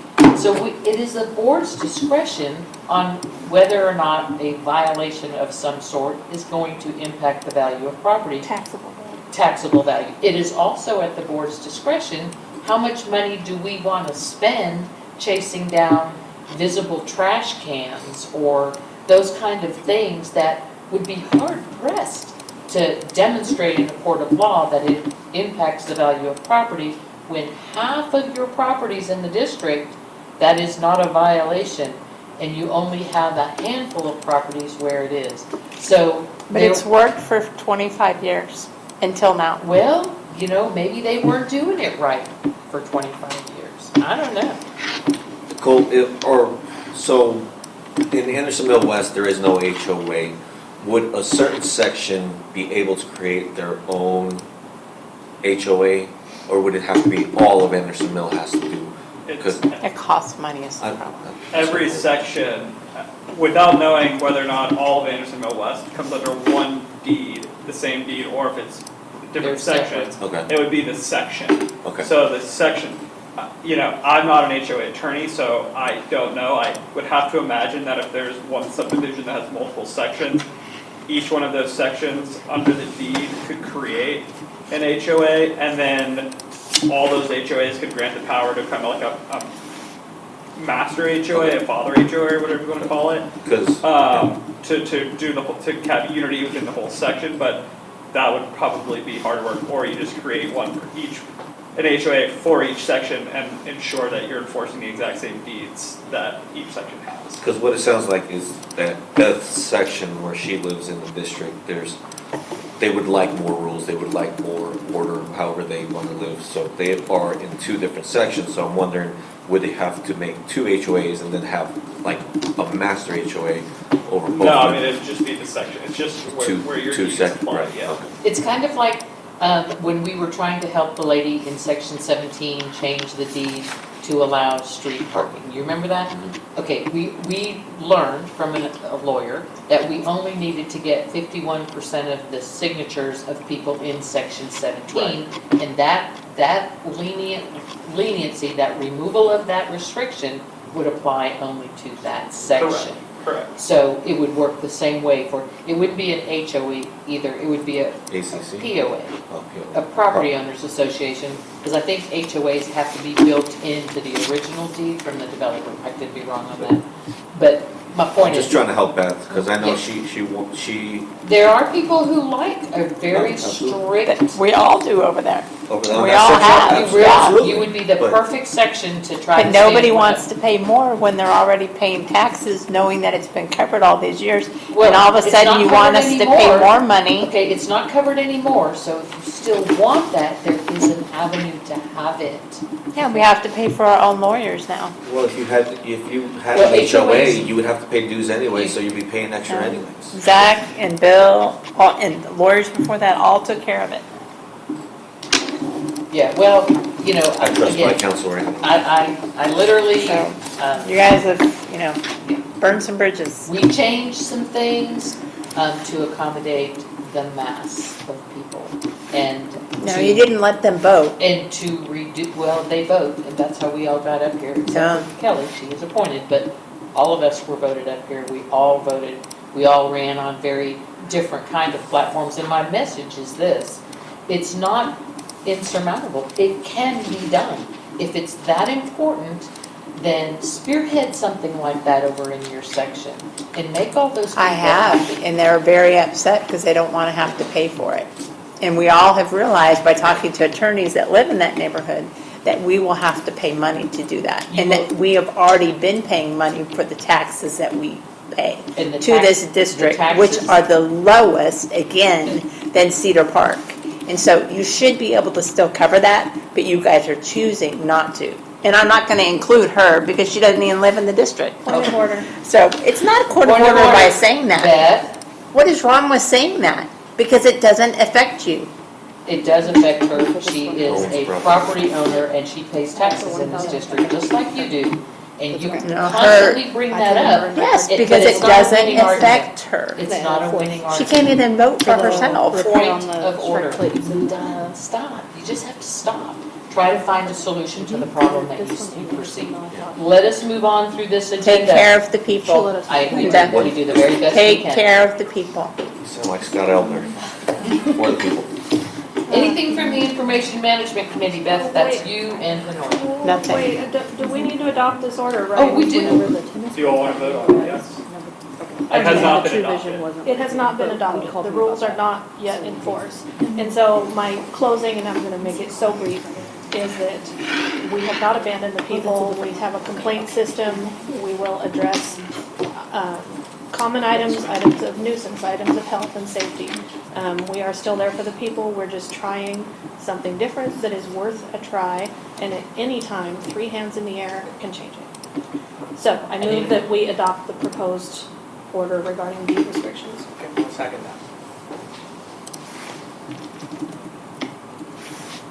Any more discussion? Talk this one to death. All in favor? Forward. And Beth, you're opposed?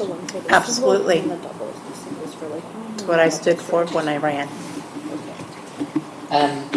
Nothing from the Information Management Committee.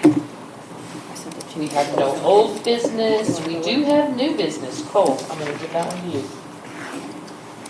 Agenda 9.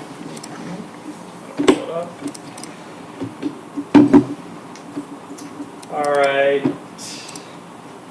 You all should have a contract in in the packet, it should be on the system as well. It's just the vehicle contract with Williamson County Precinct 2 Constable's Office. It's something that I think you all sign every year for long before my time here. But it's just it's up for execution again, I believe. Constable Deputy Stinson. There was somebody outside, so he's out there checking out to find out what's going on. I think he's here tonight to take Yeah, that. he wants to that the paper boss back. man, yeah. Yeah. Or like, yeah. So it went up, correct? Vehicle rates. From, we're at 13 now with this, signing this, we're at 13? They follow the IRS mileage rates, don't they? Yes, yeah, so that reimbursement amount went up a couple cents. It's not a lot. Is that agreement in here, Cole? Yes, it is. Okay, then it's signed. Who's got, before I let him go any further, who's got the signature form for the Cadence Bank? I have it right here. Is it all signed up? It's all signed up. That's gotta go back Yeah, I'm gonna send that to Ashley and. with the checks. Lisa tomorrow. Did Yep. you notice the typo on Linda's name? I noticed the typo on the date. Linda is now Linda Lobb. Oh, that's great. We'll go with that. You should just cross it out. And put I don't even know where it is. He's got it Oh, right. you've got it. Notice it, didn't change it in the system now. Oh, in here on Cadence? I'll do that. It's amazing that woman has emailed me 110 times in 2 weeks. When are you gonna get it back? When are you gonna get it back? I told her, it's the holidays. I think she wanted me to go to everybody's house and knock your doors, but I wasn't. Close it all. All right, so no old business, new business, Cole's taken care of. Wait, I wanted to address the water rate increase under that. Under the new business? Yeah, I didn't see that, I'd sent it, but I guess we didn't include It's it. not on the agenda. It can be covered under your, like, second to last item. Actions related to matters discussed. That was in. Oh, sorry, I meant closed session. such other matters as may come before Cole, the can board. she comment under Yeah. new business? All well, the thing is we can't up the charges unless you approve a rate order amendment for the new amount. Our team cannot enact new water charges unless your rate order is I amended. just saw it, isn't it up 20 cents or something? Yeah, so all we'll do is adjust the water rate of the, I think it's currently $4.66 to the new rate. I CC'd you all on the email we received from Nanette, I believe, I saw it. of the increase. It starts February something, 4th. It starts February 1st, so what we would need to do is have you all just approve the, Cedar Park rate adjustment? it's not, you need to approve an amendment to your rate order to include the Cedar Park rate adjustment as effective for the water rate only. We Water and sewer rate only, sorry. And I recommend doing that as well, just to keep up with. Our It's on team the other page. refuses to touch any rates unless your rate order But don't says change it. anything else in that rate order except the rate. No, we won't. Until you bring us We your will red bring you, lines. yeah, correct. This is only to cover the rate increase, and we will only apply it starting February 1st. But I wanted to get that ahead of y'all because our team can't make the changes, and I don't want to have to retroactively go back in February and do that, so I'd rather you approve just that change now. Okay, do you need a motion? Yes, ma'am. Who's going to get it through? I think it was here. I move we approve the rate order as Mackenzie suggested. I wasn't listening. Okay, Approve the rate order amendment based off of the recent letter received from the City of Cedar Park to increase water and sewage base rates. So this is not our choice, this is City of Cedar Park. They are saying- increasing it for you, so I you will have to second pay that. that. okay. Who made the motion, sorry? Kelly. Kelly did, Sorted. Beth is the second. Any discussion? All in favor? It's really not optional, is it? So your current rate is, through them is 424, and they're bumping it up to 475. You charge residents, your base rate is 466, so we will meet the 475 and the 399. You can't make money off of it. Does that water rate include any type of markup for the district? It does not? No, the City of Cedar Parks is the wholesale rate. Okay. Their current rate has a They always are making 66 money. minus 24% or They 24 make money off increase. us. I'm wondering Or- if the district has a markup from what it's purchasing, so that. They do. It's Okay. cents though, So I'm just trying, because you want to always make sure you get your costs back. 42 for- cents. That's,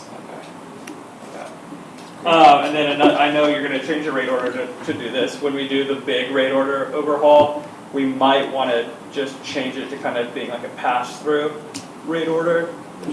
That's what I was gonna do now, is Okay. make it the base rates. So currently, City of Cedar Park is saying the current volumetric rate is 424 for water and 376 for wastewater.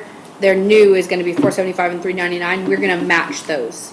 Yeah, forward. I'm saying if the rate order, instead of having to change the rate order every time Cedar Park does it, the rate order Oh, as a says pass-through to match? the water and sewer rates charged by the district We can do that are now. that of the city of Cedar Park, so. That would if make this change easy, and then they don't have to do anything else. So Yeah. let's just do that now. Are y'all I okay like with that better? Do we need to change the motion? I would just amend the rate order to, or the motion to state that it would be a pass-through Yeah, verbiage added to the current rate order to support the water rates as given by the City of Cedar Park. And I will second that. and I just want to be clear though, if there is any type of markup, you would want it to state the pass-through plus 10% or whatever it is. I don't think that this is it might be a percentage. I'll look. I mean, right now you could just do, We'll just do the base rates for now. yeah, Because I maybe think this right is- now you just do the rates that are listed, the actual dollar monetary amount. But then you all as a board take a look at some point, do an investigation on the water rate, water sewer rates, see what you're paying, see what you're charging the residents, because most every district actually puts a percent on top of what they're paying for water and sewer, and that covers the cost of or it covers a percentage of the cost of operations. That's, I mean, no district wants to make money on water and sewer, but when you're an aging district or a mature district, as we call them, you have to, because you're capped with what you can do with your tax rate, you have to find other sources of revenue to help, just because the price of infrastructure, everything continues to rise. So most districts will put a 5% or a 10% on top of the water. So if you're buying the water for $4, your resident's paying $4.40 for it. So that 40 cents then goes to the You district. currently have 10%. That's Okay. exactly what it is right now. 10%, I just which added is- 10% to the 424 and it's 466 and that's your current base rate Which is in your rate standard. order. Which is very So standard. we should follow that same, I mean, You already have it. There, it technically already exists because they currently have 466 is their base rate listed in the rate order right now, and that's exactly 10% more than 424. So you could change your rate, or maybe go back and look at the previous rate just to confirm that math works the same. But you could then change your rate order. The to previous say- rate would have been beyond 2015. They haven't done a rate increase from City of Cedar Park in almost 10 years. So Wow. you could say then the They're- district's water and sewer rates match the current rates of the City of Cedar Park plus 10%. Yep. so do we want to change this motion? I think Cole's got it at this point. But yeah, You still your wanna last say it in a letter, public meeting? your last letter from the City of Cedar Park was September Just read it off to 22nd, us, 2015. When you get. Yeah, the motion, Kelly, I'm gonna say your name, so feel free to jump out, but the motion by Kelly is to amend the district's rate order to state that the water and sewer rates are that of the City of Cedar Parks plus 10%. And I have a second. I by- so moved, yes. Thanks. And, yeah, the second was Beth, and all were in favor because we already voted.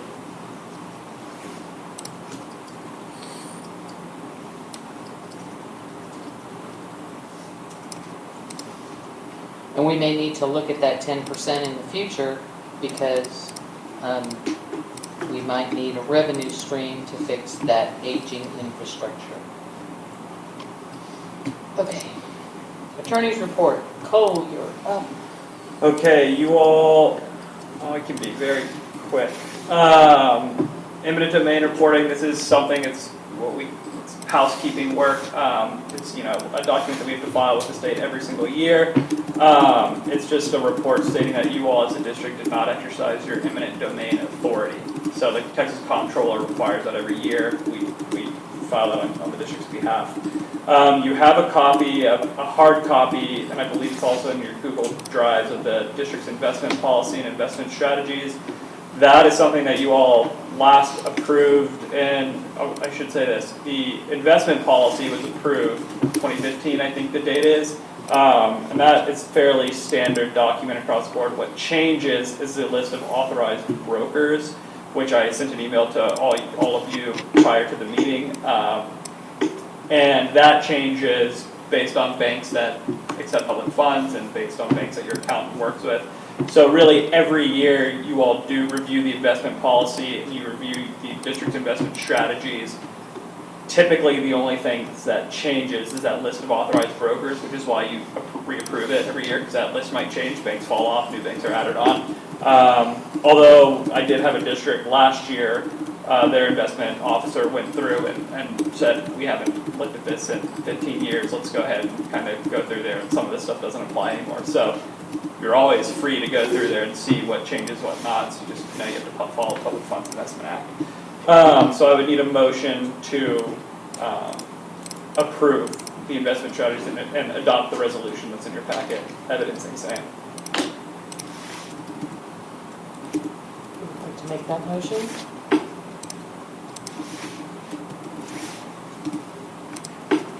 I'll make it. To adopt the investment strategies resolution in the board packet for the coming year. Can I get a second? I'll second that. Any discussion? All in favor?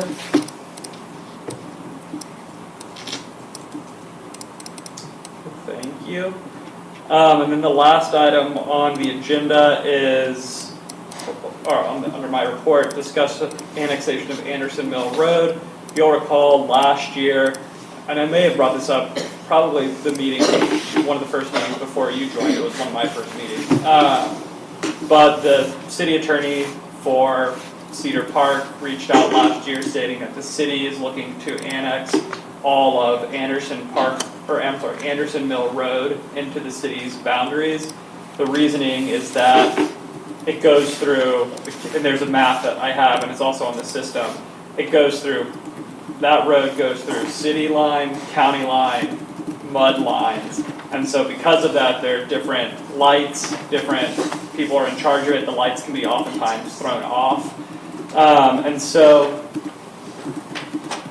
what the city is trying to do is the city is trying to take the whole roadway so they can consolidate everything, including all the street lights, into one comprehensive plan.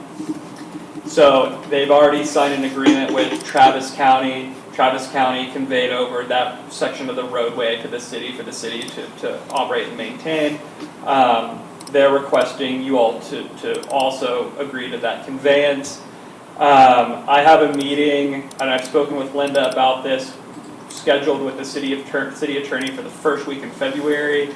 If you all have any questions regarding the annexation of the roadway, please send them to us. We're going to meet with the city attorney, the city infrastructure planner, and really go over, what this means to the district, anything like that. I've also reached out to, I've been keeping Mackenzie in the loop, Mackenzie and Reese, but I've also reached out to your engineer, Jacob, so he is aware, because if this does happen, he would have to redo or revise the district boundary map to exclude that roadway. The other issue is that there are some water lines, I believe, that go under the roadway. So we would want to work with Cedar Park on getting easements to access those lines, or some sort of assurances that any type of potential future roadway expansion or anything like that, the city would be responsible for paying for any type of relocation of those lines. So there are still some issues to hash out with that, a lot of questions, but the city's trying to move forward with trying to get that entire roadway within their control. I think one thing that the attorney mentioned to me is that there's been a lot of complaints about large trucks, like 18-wheelers, I believe, that go down that road, and oftentimes at bad times of peak hours for other cars. And so one thing that they're trying to do is they're going to try to, if they get it under the city control, they're going to reroute those trucks onto a different roadway in order for residents to be able to go, or I shouldn't say residents, but in order for there to be more of a free flow of traffic, and then the 18-wheelers would have more of a rerouted path to go around Anderson Mill. I don't know how they're going to do that, and frankly, that's on the city to determine how they would do that. But all that to say is we've got a meeting scheduled in February to go over that, and we'll report back to the board with what we find. I do have one. Sure. That is, we had talked last year that we were going to try to do is put lighting in on, at the entrances, which is, I believe, Anderson Mill, and then also with Park West, which is like bumper. We talked about this last year, with the bumper to bumper though, on putting the lighting in there. Like street lights? No, it'd be ground lighting. Okay. That we had talked about a year ago, and also for Christmas lights. We had talked about hooking that up. It's there, but I can't remember the reason why we didn't do it last year, if it was costly. But they have, the problem is that part of it is their power lines and part of it is our power lines. So that would be my only question is that, will that affect us to ever be able to put those lights in there, in the ground lighting? I don't remember the conversation, and I'm not exactly sure where you're talking about. Anderson Mill Road? Yes. On that road? No, the entrances, we were gonna hook up, and Herbert got the prices, I think it wasn't that bad, it was only like $1,500, but to be able to hook up plugs on you both. want electrical outlets there. On both entrances. Oh, yeah. So if we give that to the city, does that They mean don't that get we? that, they don't get the wall, and they don't get that entrance, they're in the strip. Here, let me show her this map. Yeah, they just get the roadway. They just get They the don't get road. anything. And the sidewalk? Where, it's the I don't purple think so, it's piece just the right roadway. there, okay? That's what you're gonna look at, Okay, purple piece right Well, there. that would be, because that was something we were supposed to do this year. I'd like, are they gonna take care of the sidewalk? I can ask. Because the sidewalk, That's on from, the right side that we own. it runs the length, it just makes sense to me if, are they gonna take over the sidewalks as well? So you all are In Travis County, currently, they already do. Even if you live in the mud, Travis County handles their own sidewalks. Right, but they're taking Williamson it, County so does. they're taking the roadway from Travis County as well, was what Yeah. they're trying to do. Yeah, they So do. a question is, are they going to be in charge of maintaining the sidewalk, or is that still gonna fall under Travis County? Or Williamson County, depending on which side of the road you're on. Well, I Because think- right now, we mow it. I think, Yeah, he's talking sidewalks. the Yeah, the whole, mowing would need to Yeah. change, even though I think in Land Care's contract, it wasn't picked up, and Land Care's been mowing it for us at no charge. That's that purple piece. If I'm not mistaken, that's how that So- worked out. Any questions, and these are all great Yeah, questions. just send just it. emails in. Email them to me, yeah, please, or Linda, or somebody. So I'm sorry, I didn't pick up, what is it that they want? Because, I mean, the road, they're getting it from the county, so are they just kind of wanting us to be part of it, or they're? There's a section that runs through the district that's district property. Gotcha. So they want to get that, so that way if they have the entire roadway, they have full control over all the traffic lights, traffic signals on that roadway. Oh, So you're talking that about the they portion can be, so that it Yeah. can be a more, Yeah. it can be a more uniformed, Yeah. because right now, I Because as you think, see from this map, I mean, there's like, the ranch owns a piece. Yeah. Travis owns a piece. I mean, there's a lot of owners of this road. So if Williamson County wants to do something with this road, they gotta clear it with everybody, every different color. They wanna own the whole thing, so they can say, I'm gonna put up 6 stoplights, I'm gonna set police on every curve. They can't do that when they don't own, when they're not the owners of the road. This gives them the power to do what they want with Anderson Mill Road. It's no value to the district, right? And the only reason this board can make that decision is because we own that property, and therefore it doesn't require a vote of the people, right? correct. Because the MUD owns that property. There's an exclusion in the, and I don't have it on me, but there is an exclusion in the property code, in the administrative code that allows for cities or entities to exclude or to annex a small percent under certain acreage from another entity without having to go to a vote or something like that. I knew that If, for now. example, Cedar Park said, we want to annex the entire district, which I have not heard, and they've stressed that they do not have those plans. But if they said, we want to do that, that would be a vote for Of the the people. residents within the district to That's right. vote whether or not to consent to annexation. So what I heard was that they can annex small portions of the. MUD-owned property only, Okay, not personal okay. residential Correct. property. Gotcha. That takes a vote. And let me just say, since we're talking with Cedar Park about annexing this road, I asked Cole if this was an opportunity to talk to them about what the path to annexation for this district would look like if the people of the district wanted that. That is not a board decision, that is a vote of the people decision. But before anybody could vote on it, we'd have to present what that path would look like, what the taxes would look like, what the benefits would look like. And I remember, I think it was Cynthia Kimball asking, after we paid off our bonds, that she felt that the MUD had an obligation to present that information to the people, and I agree with her. So Cedar Park opened the door, we didn't go knocking on their door. So since we're gonna be talking anyways, I'm going to ask for that, a map of what that would look like. And would they even be interested? Yeah, I mean, first and foremost is whether they want it Yeah. or not. I mean, It you all has could to have be- 100% of the residents say, we want to be annexed, and And Cedar they can Park say and say, no. we're not interested. It's gotta be a period. financial Yeah, advantage to them, so. Our But it- taxes would go up. yeah. Well, anyway, but yeah, that's, so any questions? So really what this, because we have this meeting scheduled, it's for the roadway specific, but it's kind of opened up. She said, if there's any other questions that the MUD has in relation with the city of Cedar Park. I know I got what was it, Mackenzie, the fire services agreement, I think. They sent me a new fire services agreement to look at, all of their clients that they have this agreement with. They're trying to go up to a 5-year term. I don't believe you all, or your previous one was a 5-year, so they're making the request that you all sign a 5-year. I still want to look at the agreement and make sure. But really, it's kind of, she said, if there's any other questions that the board might have at this time, this is a good time for us to just sit down and talk about them. So, yeah. I did think of one other good question that it's on my list, if we are given that much time. I would like to know what it would take for Cedar Park, rather than us buying water from them and then selling it to residents in the form of a water bill. Cedar Park collects for the ranch at Cypress Creek MUD. They don't pay any taxes to Cedar Park. Cedar Park reads their electronic meters electronically and issues their bills and collects their payments. They also do it for Shenandoah. I checked with Kelly again. They don't pay any taxes to Cedar Park, but they get that service from Cedar Park.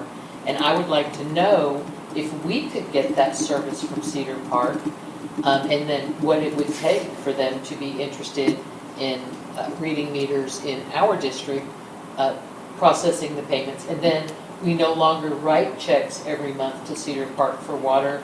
They're billing and collecting for water. It would save the district an enormous amount of money in operations costs if we didn't handle the water billing.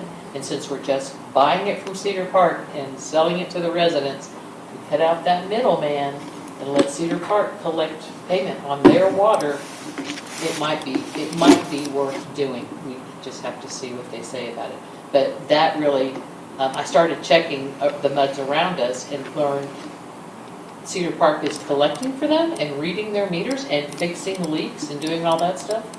And then I said, I'm going to look at your property record because I want to know what you're paying Cedar Park, and they're not being charged for that service. So. I would, for that meeting, I would probably ask the board to approve me attending, but also potentially having your engineer attend as well, because I think there's some engineering aspects to this conversation that I'm not able to address. And we need to do that tonight. Yeah, you would need to approve that tonight.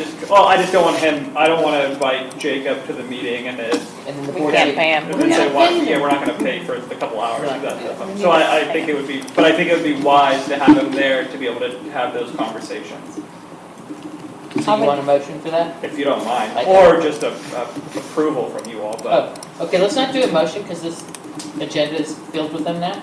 But does anybody object to Cole and Jacob attending the meeting along with me and then laying out on the table what we can get from Cedar Park? I mean, make it a good relationship there. Yeah, okay. I would,